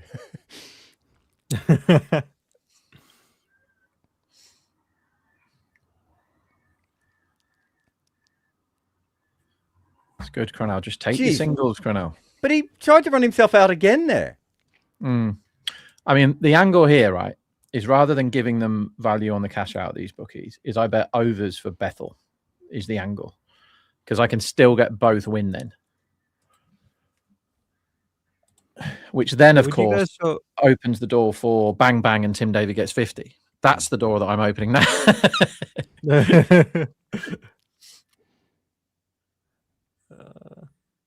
And that's a sweep for a single. Sorry, Varun, you're going to say something then. Yeah, sorry. Would you bring back Bumrah or would you go back to Jax or Bosch here? I think you need to go Bumrah now, don't you? After the good over. So they're now 25, bit more, 27% win. You bowl your most likely bowler to take a wicket now, right? I think with Yeah. Bumrah, I think you get a quiet over, but I don't know if you guarantee a wicket. But I think if you're 27% to win the game in a chase where there's two set Mhm. people, the most likely person to remove one is Bumrah. I know like the last 10 games don't really back that up. But if I'm captain here and I want a wicket, there's only one guy I'm throwing the ball to. That's fair. Shardul Thakur. Where is Shardul? Where's he gone? Pub. Oh, by the way, Jared, has the 12th over evened out more these days? I haven't looked at it for a while, actually. Mhm. I know for a So while Bosch is on? Rob said it wasn't, but Catch that. oh, hello. And he's out. Bethl is out.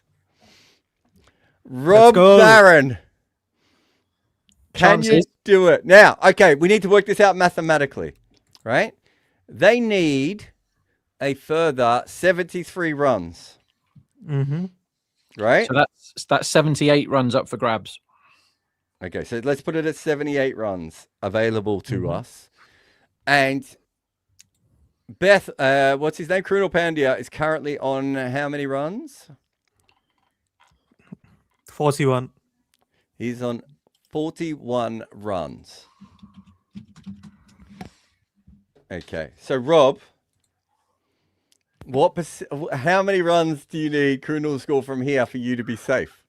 About 8. Like, He needs- if he walks off now, I'm pretty big favourite.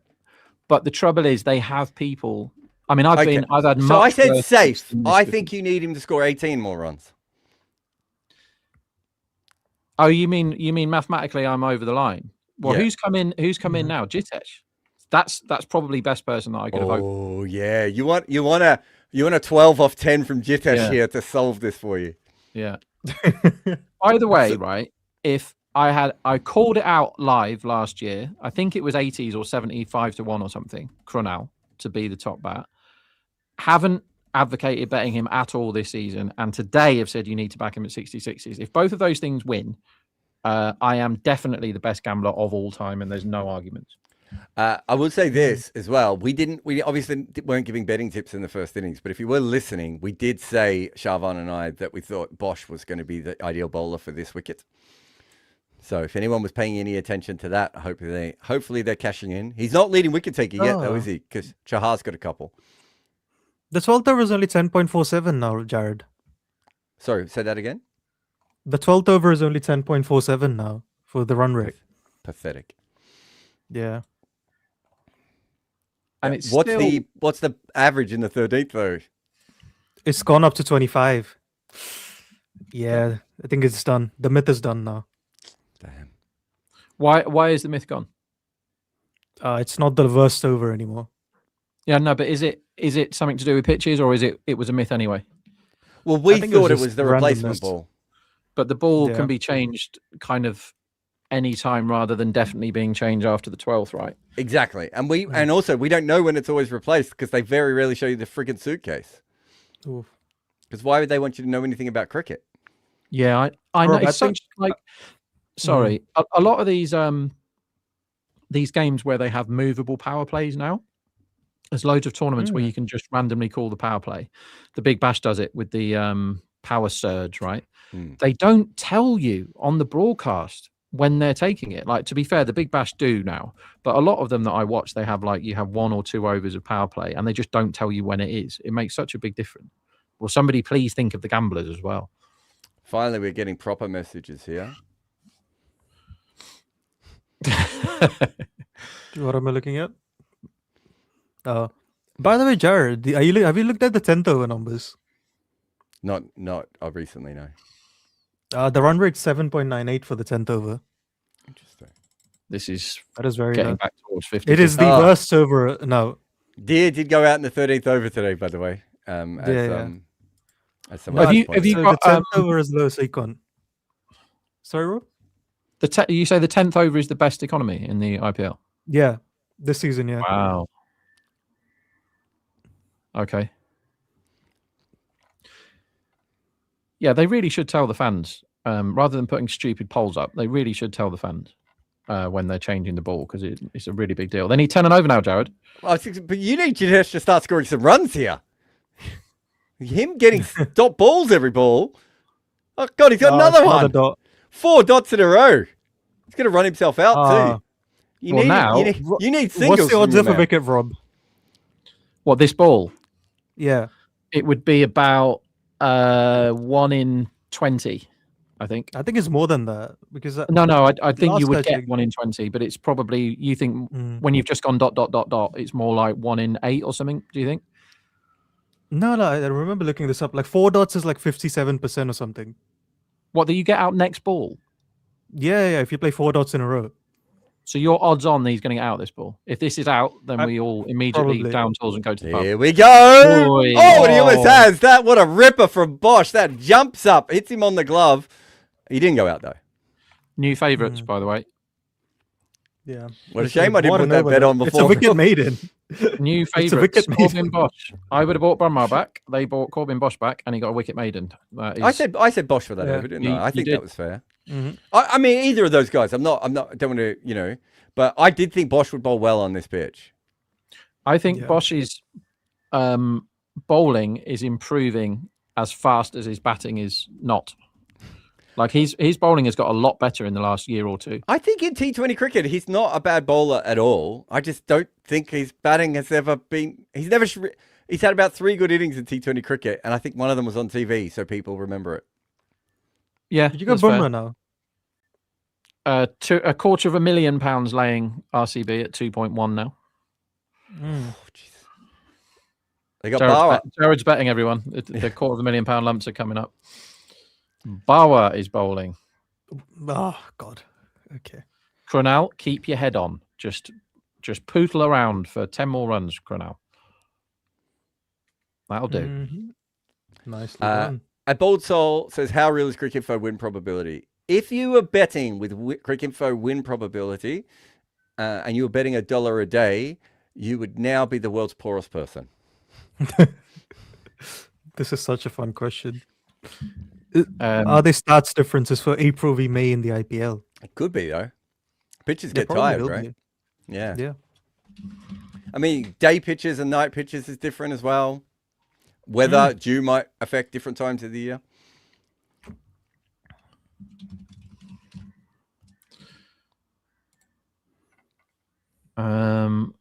Sorry, I just need to answer I'd something. like a wicket at some point. This feels like Oh my God, yeah, Jitesh this is a is, wicket. Oh, Jitesh has now got 6 dot balls. None off 6. yeah. This man hates anything good length or back of the length. Like,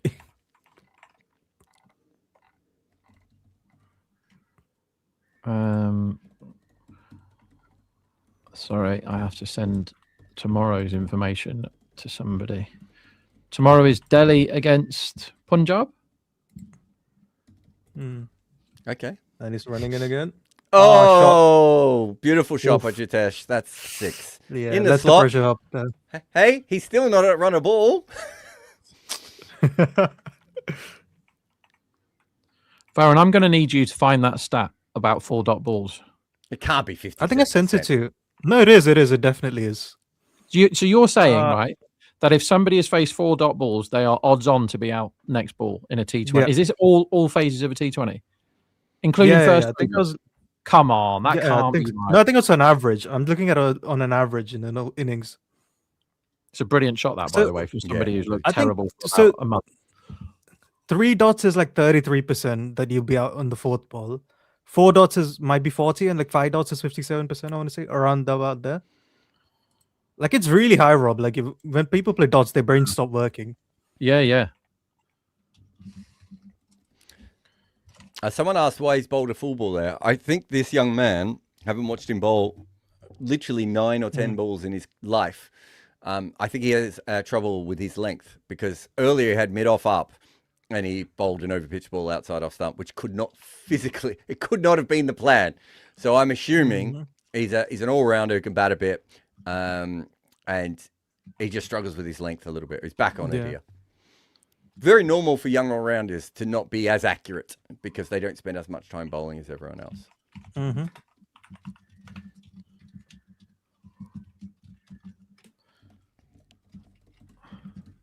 I don't like the Akshay was saying that the haircut is a religious thing, Baron, of the rat's tail thing. Yeah, that's odd. I don't know. I'm not too familiar with it. I know it is. Some people do have it, but yeah. God, why is my screen frozen now? Okay. He's running it. Oof. Slower ball. And that's whacked by Krunal for 4. Oh, Rob. Krunal. 62% now, the chase. It's been a really interesting game. Like it's got very close, this. As you said, Jared, as soon as that run rate got up, it looks a bit scary because it's all well and good saying you've got Tim David and Romario in the shed, but if they aren't batting, getting it over 10 and over, and you've only lost 4 wickets, and you've got guys coming in. I kind of think David had to come in ahead of Jitesh, didn't he, just to put pressure back on them. I know Jitesh has gone poorly, and that can happen to anyone. It could happen to David. So taking that away, I just think that you've got Krunal at one end. You just want Krunal to keep going exactly how he is. You want Tim David to be the one, or Romario to be the one putting pressure on, right? Yeah. Ooh, oh my God. He's bowled a Boomerang. bouncer here trampoline wide. that is 1,000 feet above his head. Also, extras helps you, Rob. I want wides every ball, really. We're into the territory that this would be one of the worst ever beats if he loses from here. 65 runs available, and he's 39 ahead. Yeah. Yeah, 4 dots is about 57%. I think I was only looking at since 24 in the IPL. Oh, okay, so that's a sample size thing. I Because can look at but all of I the think IPL. I'll tell you one thing though. If you backed every single batsman's unders blind, Another wide. wide, good boy, Bower. If you backed every single batsman's unders blind who had just faced 4 balls, I think you would lifetime be fairway in front. And same applies for anyone being hit in the bollocks or hit in the head. So in the history of the IPL, if you play 4 dots, you'd get out 46% of the time on the 5th ball. That is mental. How many? What's the sample? About 2,000. It's well over 2,000 if you look at the IPL history. So how many people have faced 4 dots then in that sample? So 2,000 people have faced 4 dots. So and it's about over 50, nearly 50% chance as we speak. So you're saying 2,000 people have faced 4 dots in the IPL, and and like 800 and something have been out. Oh, what a shot by Krunal Pandya this is. It's not quite going to be a 4, but the time, it almost is a 4. Tilak. Yeah, it would be like 900 or something, no? Yeah. They've got 2 there. Wow. Did you see that? That was a beautiful shot. Great shot. He's played really, really well. Really well. I need to get a signed picture of Krunal because he has to go on this wall now. Yeah, we can make that happen. I say that. Robbie will make that happen. Varun, I need you to verify this statistic because it's baffling my head. Yeah. I thought I told you this before, right? He definitely told you. No, you mentioned it before, but I was like, I need to see the number. Have you got an actual statistic that tells me that you're basically 11 to 8 to be out off the next ball if you've just gone ... Because if that's true, because it makes sense, and that is going to change my betting life, I think. Because I'm just all in unders and all in wicket every time that someone faces 4 dots. So I've looked at all the T20 dots are the same, very similar. It's about 48%. What is the average on that 5th ball then? And what is the strike rate? I don't have the average. I'm just looking at the odds of the wicket on the 5th ball once you play 4 dots. Yeah. That's how I have it set up as.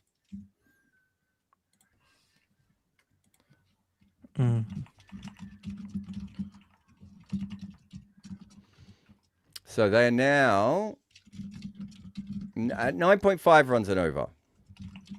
You really need... Jitesh actually needs to swing off his arse here, doesn't he? Yeah. This is you want Krunal to keep scoring at this rate, I think. I think you're more than happy with him. He's at 165. You want the pressure to go off him at the other end in terms of scoring. Wait, so if you faced 8 balls in a row, you're 75% to be out off the next one? Yeah. Bloody hell. Okay, well, stop talking about this on the broadcast because I'm just going to skin all the bookies now. I'm not going to bet on anything else. That's amazing. That is unbelievable. That is unbelievable. No one clipped that. Jeez.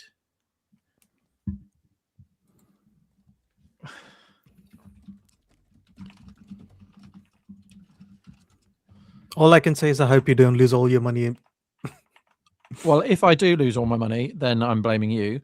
And if I win loads, I'm taking you out for... Maybe I'll take you on a romantic holiday somewhere. What did they need 57 and 6 overs. They should win this, right? They really should with the shed they've got. Yeah. Because they got David and Romario to come.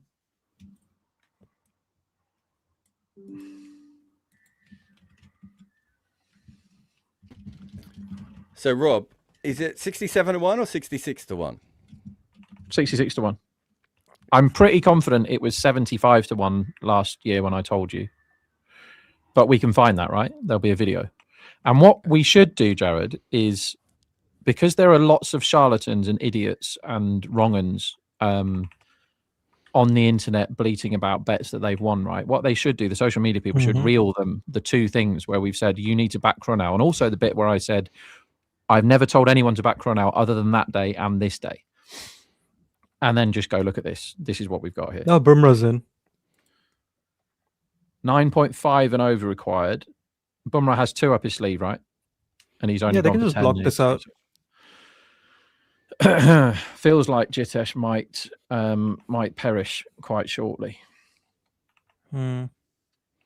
Well, I think he's going to go. So, but does he go Bumrah? So probably not, right? They don't need to. The run rate's not out of control yet. Yes, it is. I think it is. I'll tell you why. This is punched beautifully by Jitesh. Shots. Take that. That's a great shot. I think it's out of control. How slow is Bumrah bowling? How slow is Bumrah bowling if the speed gun is saying is 135? Yeah, it must be like 110. What's the dude called that was just slumped in his chair? Is he an Ambani? The guy in the Mumbai top that's in the chair. What's he like? What does he do? Just go to cricket a lot? He's the guy in the Mumbai Indians documentary who walked into a wall, and they made the documentary, and he didn't ask them to cut that shot out. Oh, he might be a good lad then, if that's the case. Because there's no way that I'm asking for it to be taken out if I've walked into a wall in a documentary. I don't think you are either. I don't know.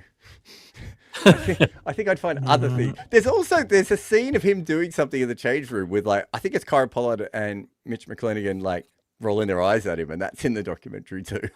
I was a bit shocked, I'll be honest. You don't have to do much when you're an Ambani son. I don't know if you know, but they got a couple of coins, Rob. Yeah, there's a few quid knocking around in that family, isn't there? What? How did they make their money? The Ambani family? I don't know. You know about their house, don't you? Not really. They have a house. Google Ambani Mumbai house. I know there was quite a big wedding. That people So they're going on about. basically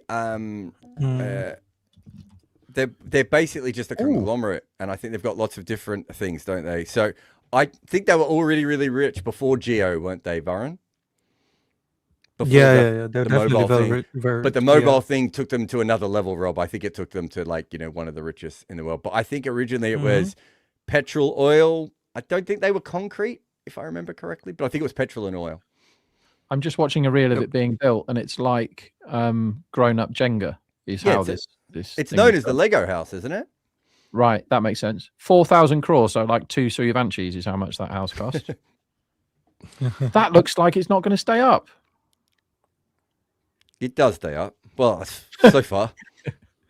Krunal is making his team's chances slightly lower because he's on 48 and not on like a random number that isn't near 50, I think, here. Or is he just blocking Bumrah, which is a reasonable strategy when you need 10 and over? I think they got a 4 of the over already, right? So I don't think they need to try much. But here's the reason we're saying it, because you weren't on for this earlier. I think the ball went soft in the first innings, Varun. Yeah, I think I was watching. Yeah, and if the But they ball also goes lost a lot of soft, wickets, right? yeah, if the ball goes soft and you need more than 10 runs and over, you can get yourself Yeah, but very they also stuck have no very dead quickly. bowling. But they got, I mean, yeah, but They have I'm just, They only have 2 overs of. you don't good need a overs, lot of right? death bowling if the ball goes soft sometimes. I look at him clapping his man. That's the Let's best go. 50 of this IPL, everyone. It's the best 50 of this.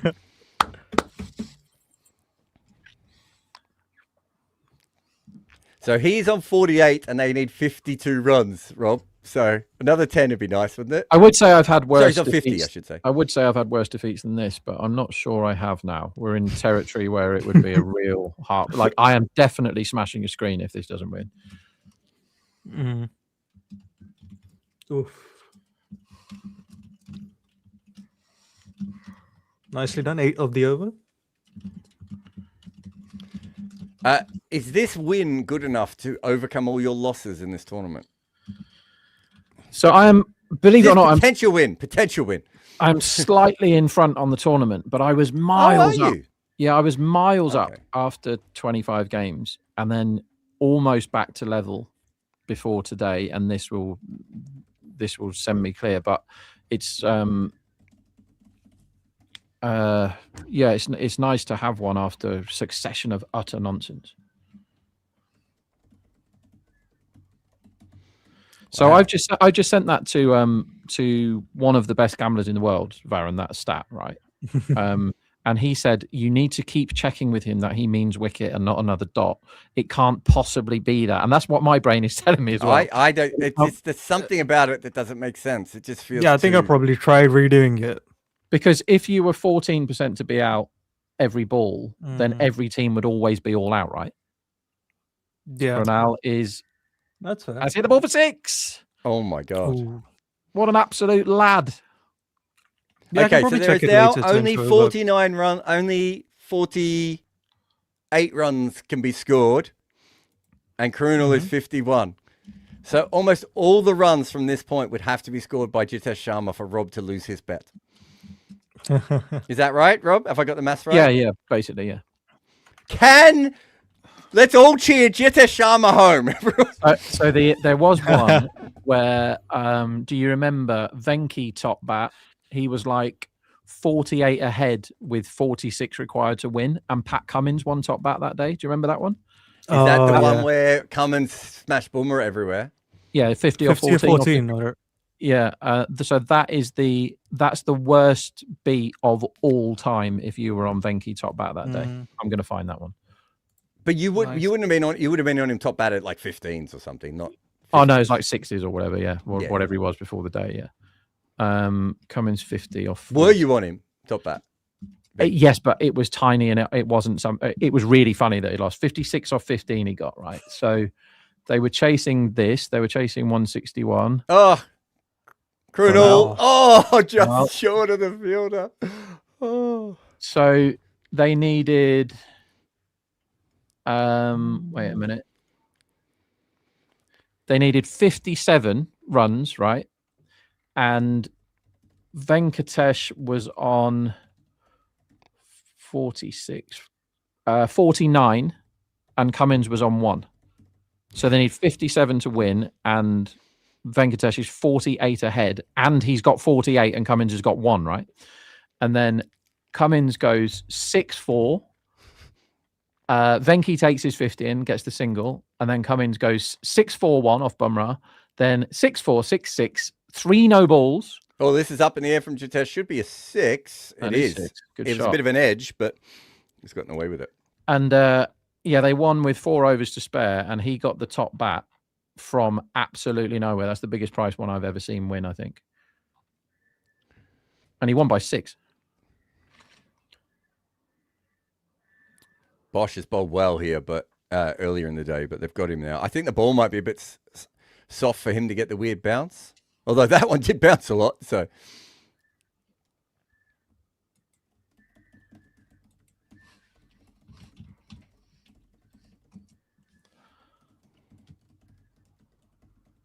I don't know whether they've chased this really well, because they kind of have. That's the end of Jitesh. Yeah, well, Jitesh is doing the right thing. He's going to be out now, as I say that. He's been caught at deep point, slashing. But he got himself up to 18 off 12. That's kind of all he had to do, right? Because it's now the required rate is 8.6. They got themselves into a hole, and then this over got them back out of it, I would say. So they would be unlucky not to get there from here. Rob is not listening to a word I'm saying, by the way, because he's already 1.08 to 1.18. This has gone, and the same guy has come up with £500,000 laying 1.18. By the way, this is a fascinating betting market. Matched on this game alone, £98 million on just the match winner of this, and we're not even there yet. To put it into perspective, there was a big Premier League football match on a minute ago. West Ham against Arsenal, which has ramifications for who wins and who goes down in the Premier League, right? So live on telly everywhere. What's the worldwide viewing audience for a big Premier League game, Jared? It's in the hundreds of millions, right? Yeah. Matched on Betfair for that game, 6.5 million.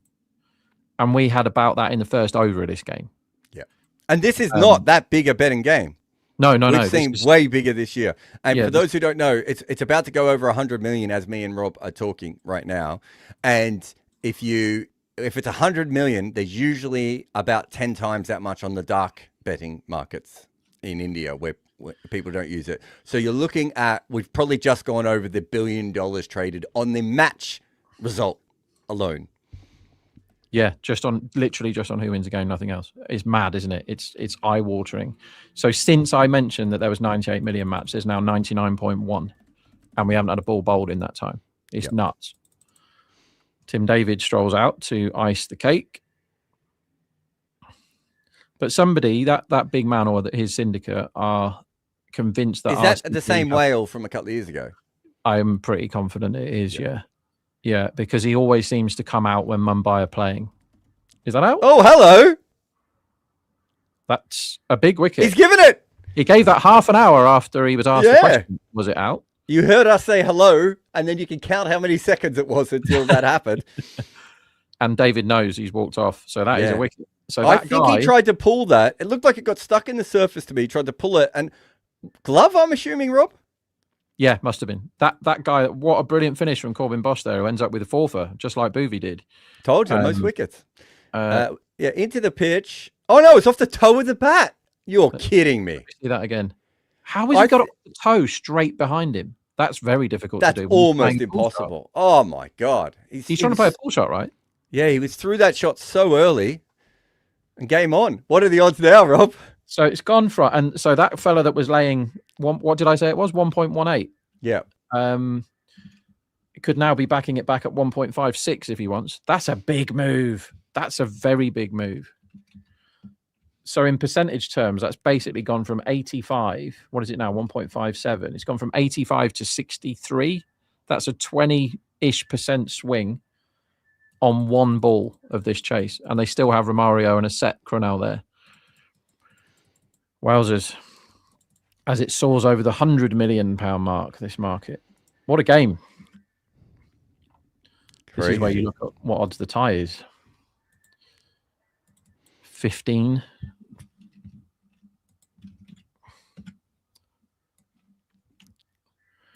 Yeah, I'm not sure it's a Romario pitch, but I'm equally not sure that it's a Chahar bowling his fourth over pitch, which is what's going to happen now. So they've only got, that was Bosch. Is Bosch now bowled out? Yeah.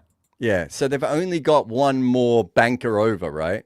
They can't go back to Boa after his last over, would be my suggestion. That's true.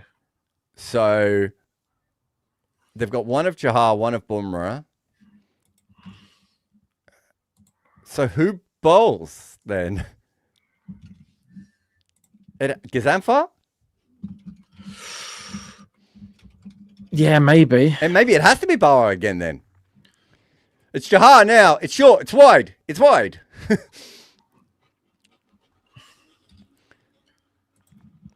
1 second.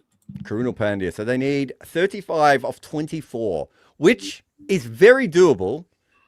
But they now have lost 6 wickets. Who's in after Romario as well?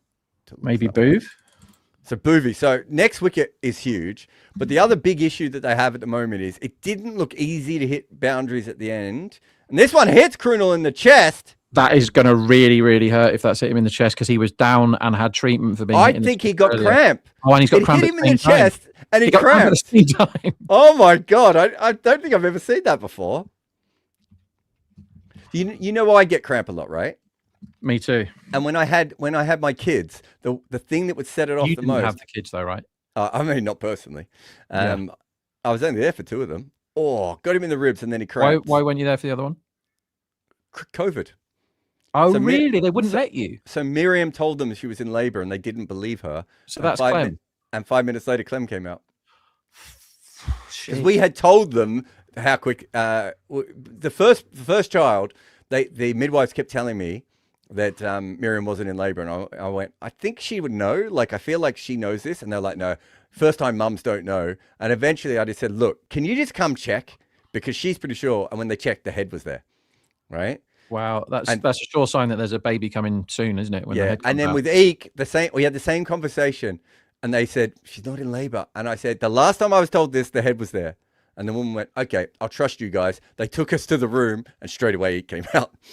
So it was like, so with Clem, there was no one there to talk to them, and they don't listen to mothers at all in those situations. So I missed. So Miriam had to call me and go, so you have a daughter? Anyway. The reason I was telling this story is picking babies out of cots would cramp me almost every time. And it would cramp me in the stomach, and then it would cramp me in the hamstring. I would get a double. So I've got this new baby in my hand, and it was all sorts of things happening. So when I played hockey, I used to get the most fearful. I mean, I still get cramp constantly now, and I'm not particularly active, but back when I was really active, I used to get cramp constantly, and I would get it so that I had it in my quad and my calf at the same time, so you can't move your leg anywhere to get it out.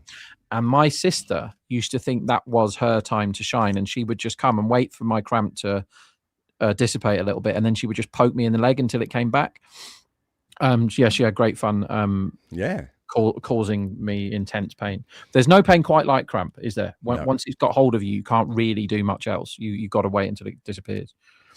But Robbie said it's pickle juice and ice is what you're going to do. Yeah. I mean, to be honest, over the years, I use those zero tabs. I don't know if you've ever had those. Oh my God, what are they called? I should know their name. But I got those from the cricketers as well. Electrolyte tabs. It's stopped all my cramps pretty much. Now. Oh wow, that's good. He whacks this pull shot and he's almost caught just in front of, I think it was Bosch out there on the boundary. Manon says, is this data about live betting markets available publicly? tailed in on Krunal. Yes, you can. No, hey, so there you go. You've won man and some money there, Rob. Yeah, if you go to betfair.com and you find the exchange, it is currently, let's have a look, 102.4 million pounds has been exchanged on the betting market on this game. We wouldn't have any other ones, would we, Rob? I was trying to think if there's anything else today. Not that I would be able to share, but the pub. No. I mean publicly for people like publicly. Yeah, if you go on betfair.com and just look at the match winner, then it tells you, and you don't even need a login or anything. You can just look at that and it tells you. You can't see the percentages. You have to work them out in your head if you're not logged in. Tied match. There's been £1 million matched on tied match. That's crazy. So there you go.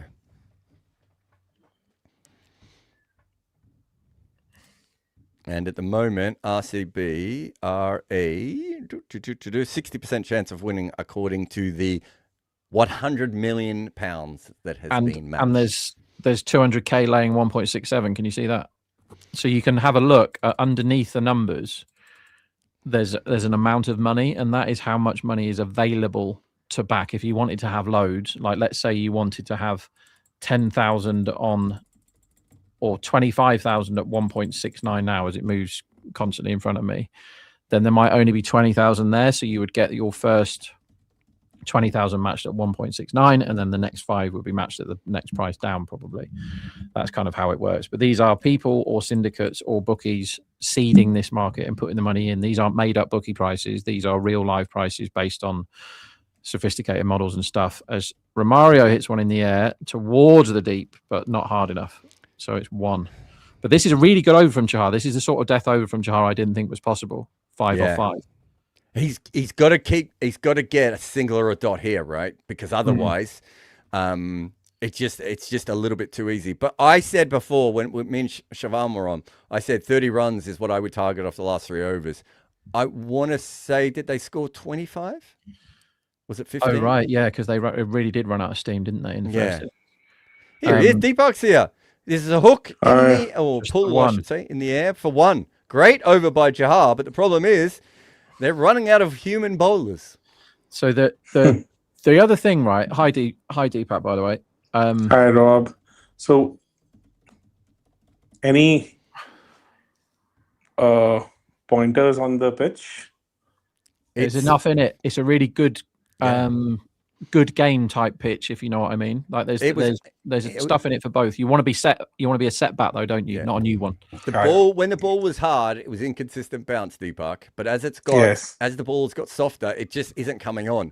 So Tim David was out off the Q end of his bat, caught behind. Yes, I saw that. Yeah, because the ball's just not coming on. You could see that with the pull shots that Krunal's played in the last over.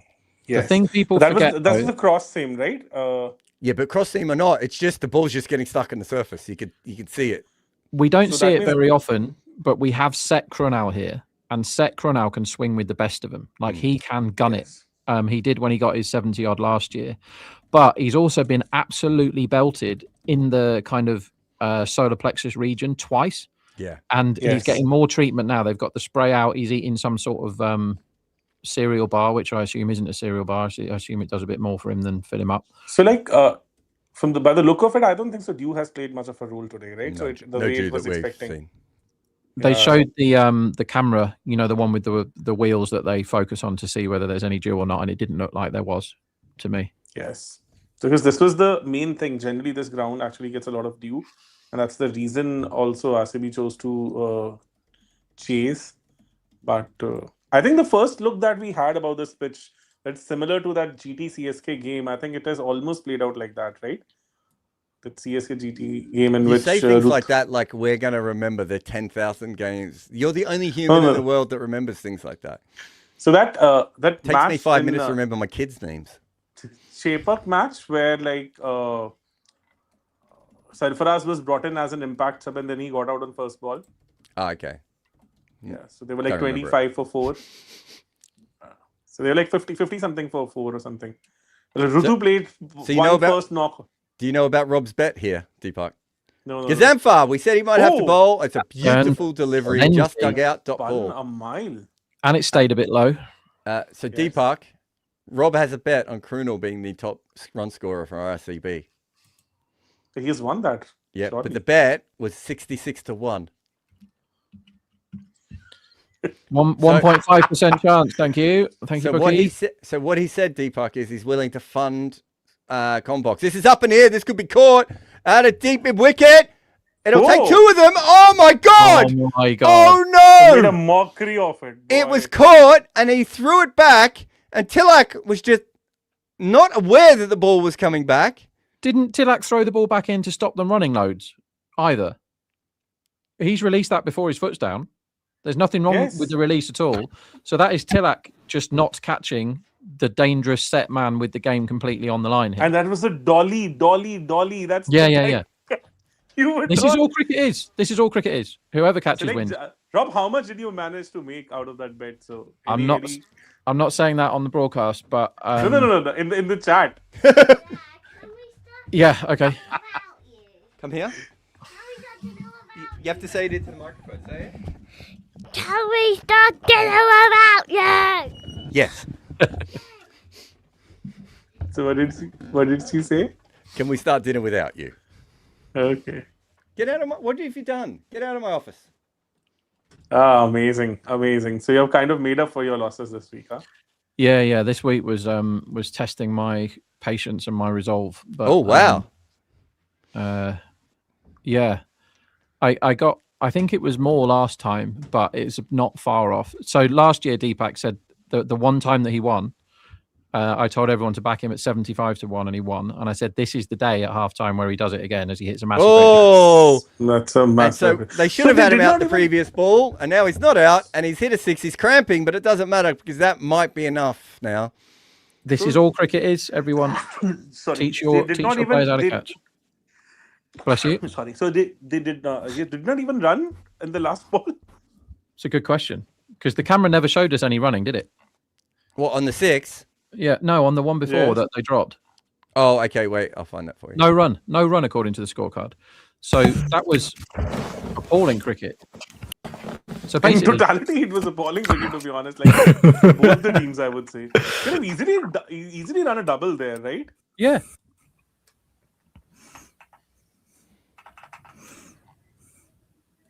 I think this is what they're checking, maybe.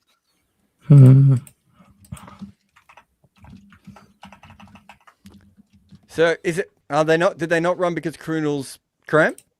I think they just didn't run. Actually, having just seen that again, when the ball is in his hand, he's really close to touching the rope. But that will just go down as a drop catch, right? Yeah. Yeah, he's done single again really well, and he's offloaded it fine to Tilak.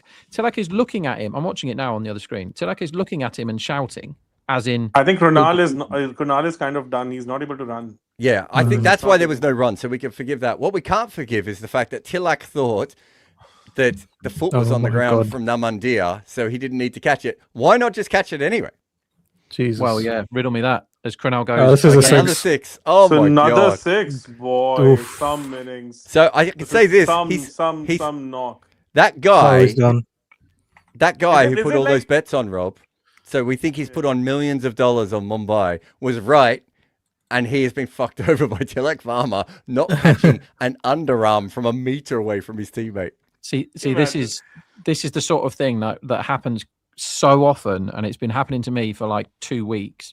When you bet for a living, you feel like this just happens over and over again, because if you're on the batting team here, you're undeniably lucky, like that you're probably going to win at this point, because you should be staring down the barrel of a defeat now. If a guy who is a pro athlete who has a very good pair of hands can catch a ball, which is just the equivalent of me throwing an orange to somebody who sat next to me, right? All you got to do is catch it. And instead, he's staring at him. He's staring at him with his hands out, shouting at him, saying, "Please throw me the orange." He's like, "I've already thrown the orange to you, idiot. Just catch it."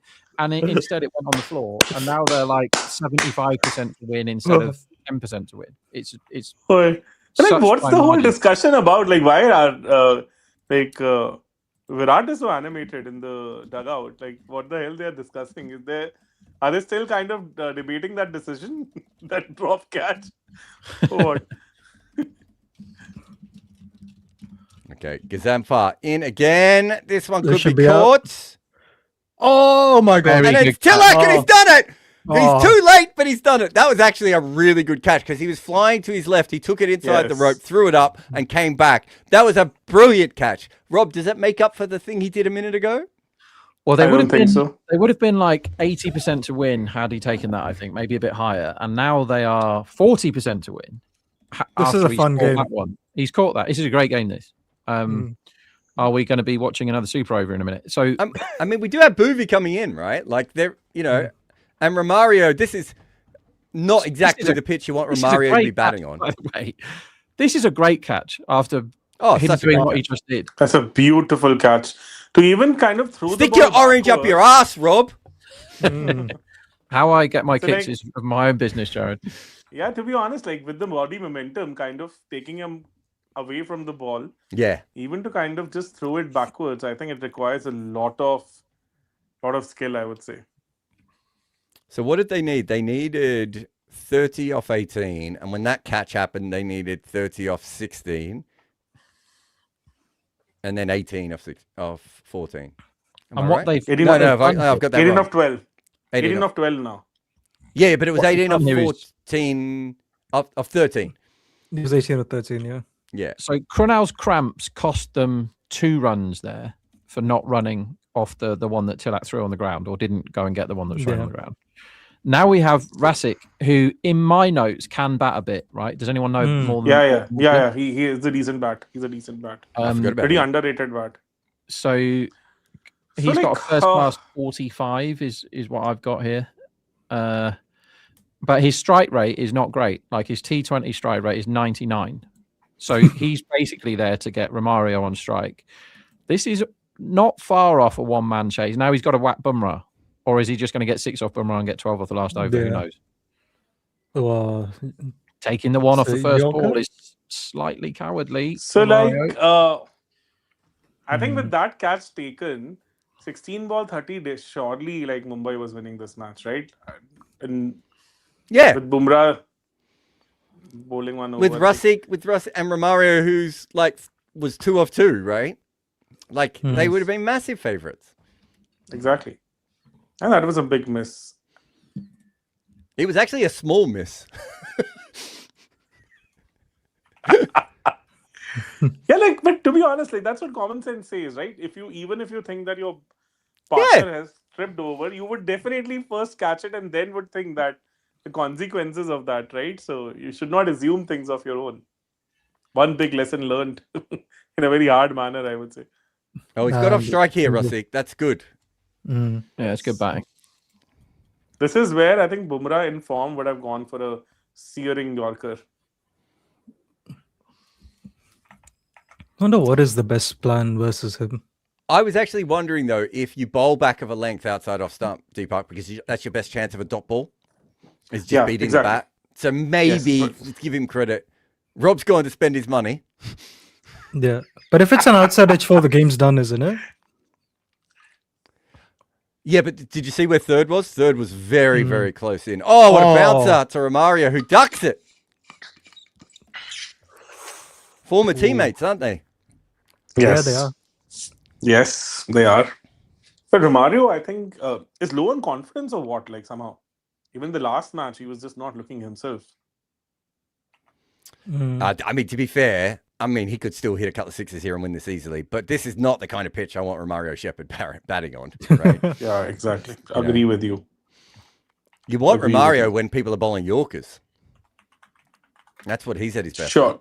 Yeah, surely not the kind of pitch he would be fancying, I would say. 16 off 9. Shepherd is 3 off 4. He faces this Oh, one. There's an LBW shout. I think it should be might out. just be going down leg side. Oh. Bumrah wants it. Ooh. Bumrah wants the review. He's saying to Sky, just take the review. Don't be a dick. Sky's like, I need to talk to people.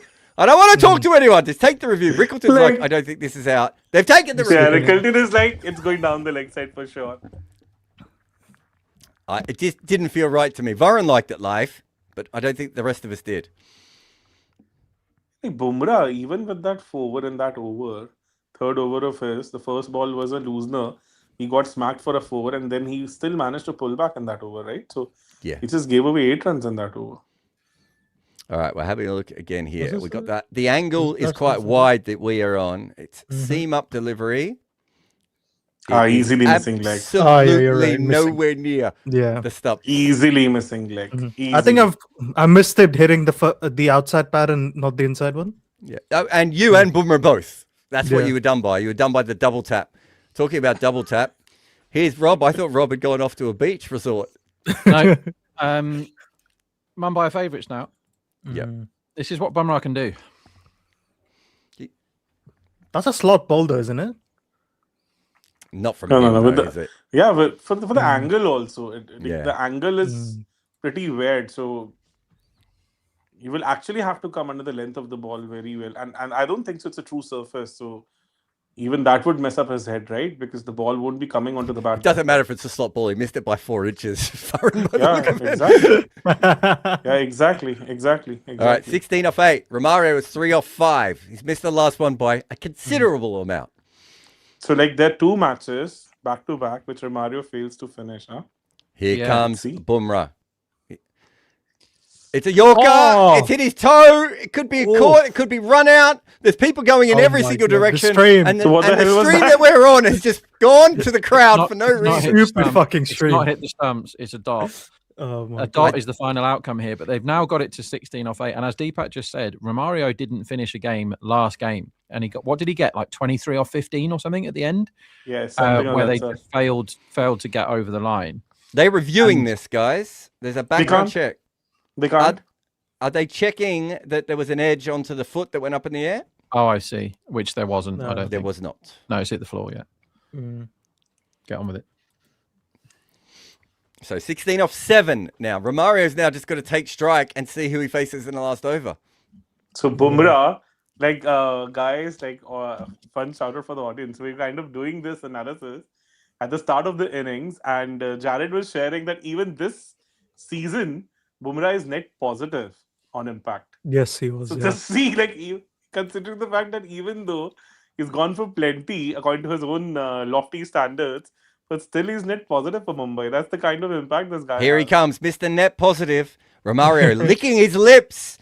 What's he get? It's down leg side Oh. again. They're Boy, gonna get. He's that's- gonna get that's- back on strike, which is That's probably poor, at the moment that's what poor. they At needed. least he should have corrected one So of them. Bava or No, I think Gazanfar, that's yeah. better there. You don't want him off strike for the next over. Who do you Deepak. go? No. Like, but Who like, do you go? Who consider- bowls it, guys? Gazanfar. Mm. I don't mind it because if it's Yeah, You Romario- can't think give it to the Gazanfar- young Gazanfar- all-rounder, Rob. no, Yeah, it has to be Gazanfar because Will Jacks. any day. Will Jacks. Yeah, exactly. Aidan Markram. I would any day fancy spinner against him. Mm. And Gazanfar can actually mess it up big time for him. Mm. Because like This is a he's tense kind game, of the man. he's almost the kind of bowler similar to what Rathi is, and he was not able to pick his googlies that well in the last match. Mm. So Gazanfar actually makes a strong case here. What do you call it? Surely not Raj Baba. We had an because I think, artificial like- thriller in the morning. We have an actual thriller now. It is Bava. I think they're a big price to chase this at like Yeah, this is 38%. Closer to to be 50 honest, than for that, isn't it? me, this is a massive mistake for Mumbai because Mm. this is the kind of bowling Romario Shepherd wants, right? Yeah. If he really wants to come back into form. That's They're big the- favourites to defend here, and I don't agree. I don't agree. I really Jared, this I is think what we're that talking this- about, right? Teams Here are we go. scared of Bowling spinners being this hit could more have than been- Yeah. bases being hit. All right, Here we go. Bauer, round the Round the wicket. wicket. Oh, it's a terrible Oh. ball. It's going to be a wide. That's a wide. He got away with that. It was a length ball wide. If you're going to bowl that, it has to be Fuller. He cannot bowl it Yes, at that. exactly. That also- was right in the slot. Yeah. I don't seriously see Baba defending this. Let's be very honest on this. Yeah, 2 hits and So I think Gazanfar had a hit bit- balls. Yeah, Gazanfar actually had a better chance of doing it, I personally feel. Mm. Jeez. I'm very surprised how much the market likes the defence here, I mean, don't they always like Mumbai? but very much. Oh, this is a that's good a good Yorker. It's dot ball. Brilliant bowling. First one was poor. Second So- one was good. He only needs a Some couple of good balls here, and he'll put Some- Romario. maybe Shepherd is horribly out of form. At least he hit it. I mean, that's a good ball, Deepak. Like, Yeah, agree. But like, yeah. He's 3 of 8, though. Fuck me. Yeah, I Three mean, of last these. time he just didn't like the pace of the pitch and couldn't work it out. He's broken his bat here, has he? Or he's looking at it like it is. There's definitely a big chunk of something that's fallen off his bat here.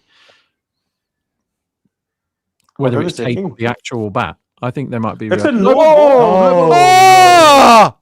Oh, this is bad. Wowzers! Does that change things? Is it field? Rob, He's had you just gone big in on RCB, Rob? Yeah. Yeah, I thought you might have. Now slight favourites to chase. Is that foot? Oh, is the fielders? Oh, it's that's foot. a No. massive no ball. That's a Oh, massive no this ball. is rookie stuff here. This is market really is now stupid. going utterly bonkers. I don't know if you watched it. In the last minute, they've been 2.7 and 1.7 without any balls being bowled. As Romario has gone for a bat that he will hope can actually hit the ball because he hasn't. That last one didn't work. Did I it? need a last ball 6 from Boovie to win this, Rob.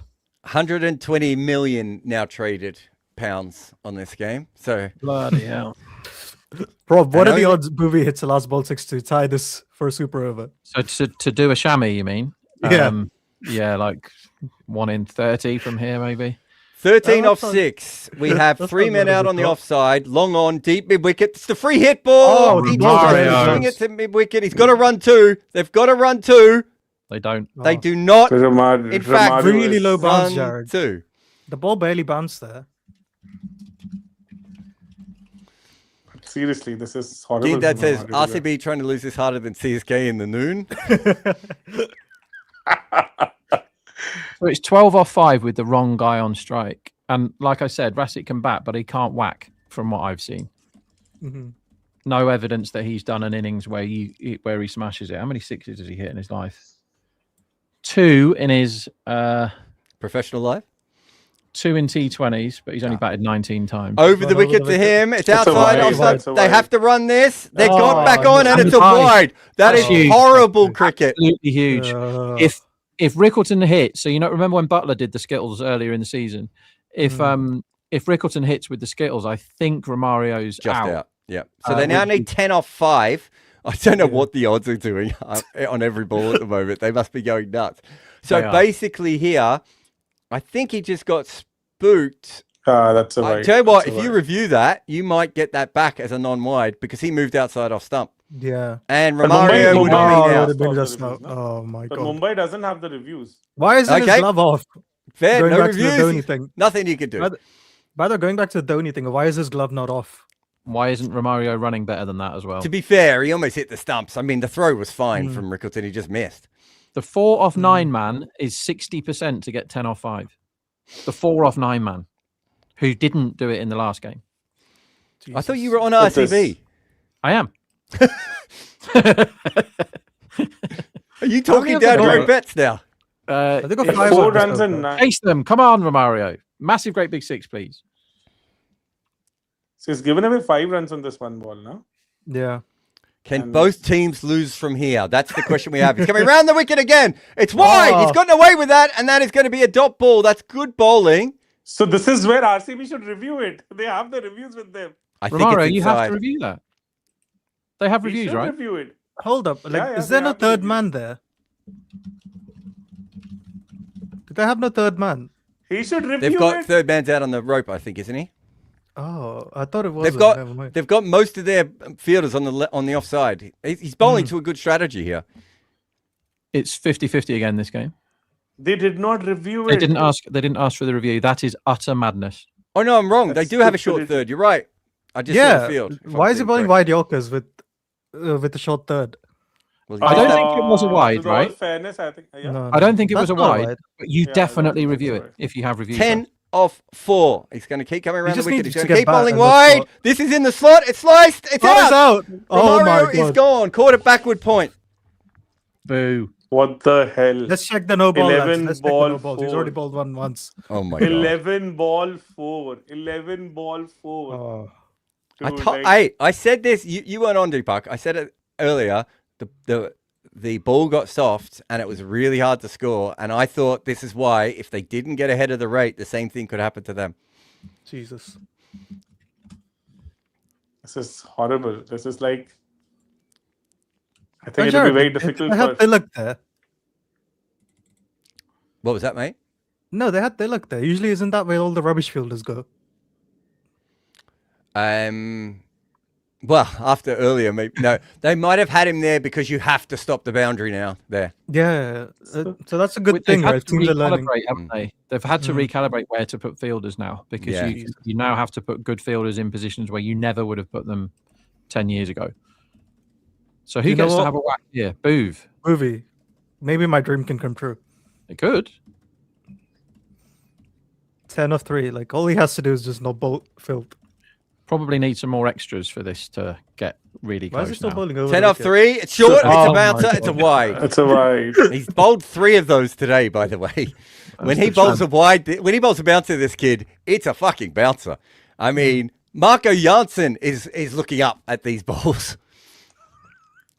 Yeah, sitting on I a think giraffe. like even Right. if we'll have Varun on top of Marco Janssen, I don't think that they'll be able to beat that. I also love the idea that we finally found a pitch that Romario Shepherd can bowl on, but he can't bat on it. Yeah.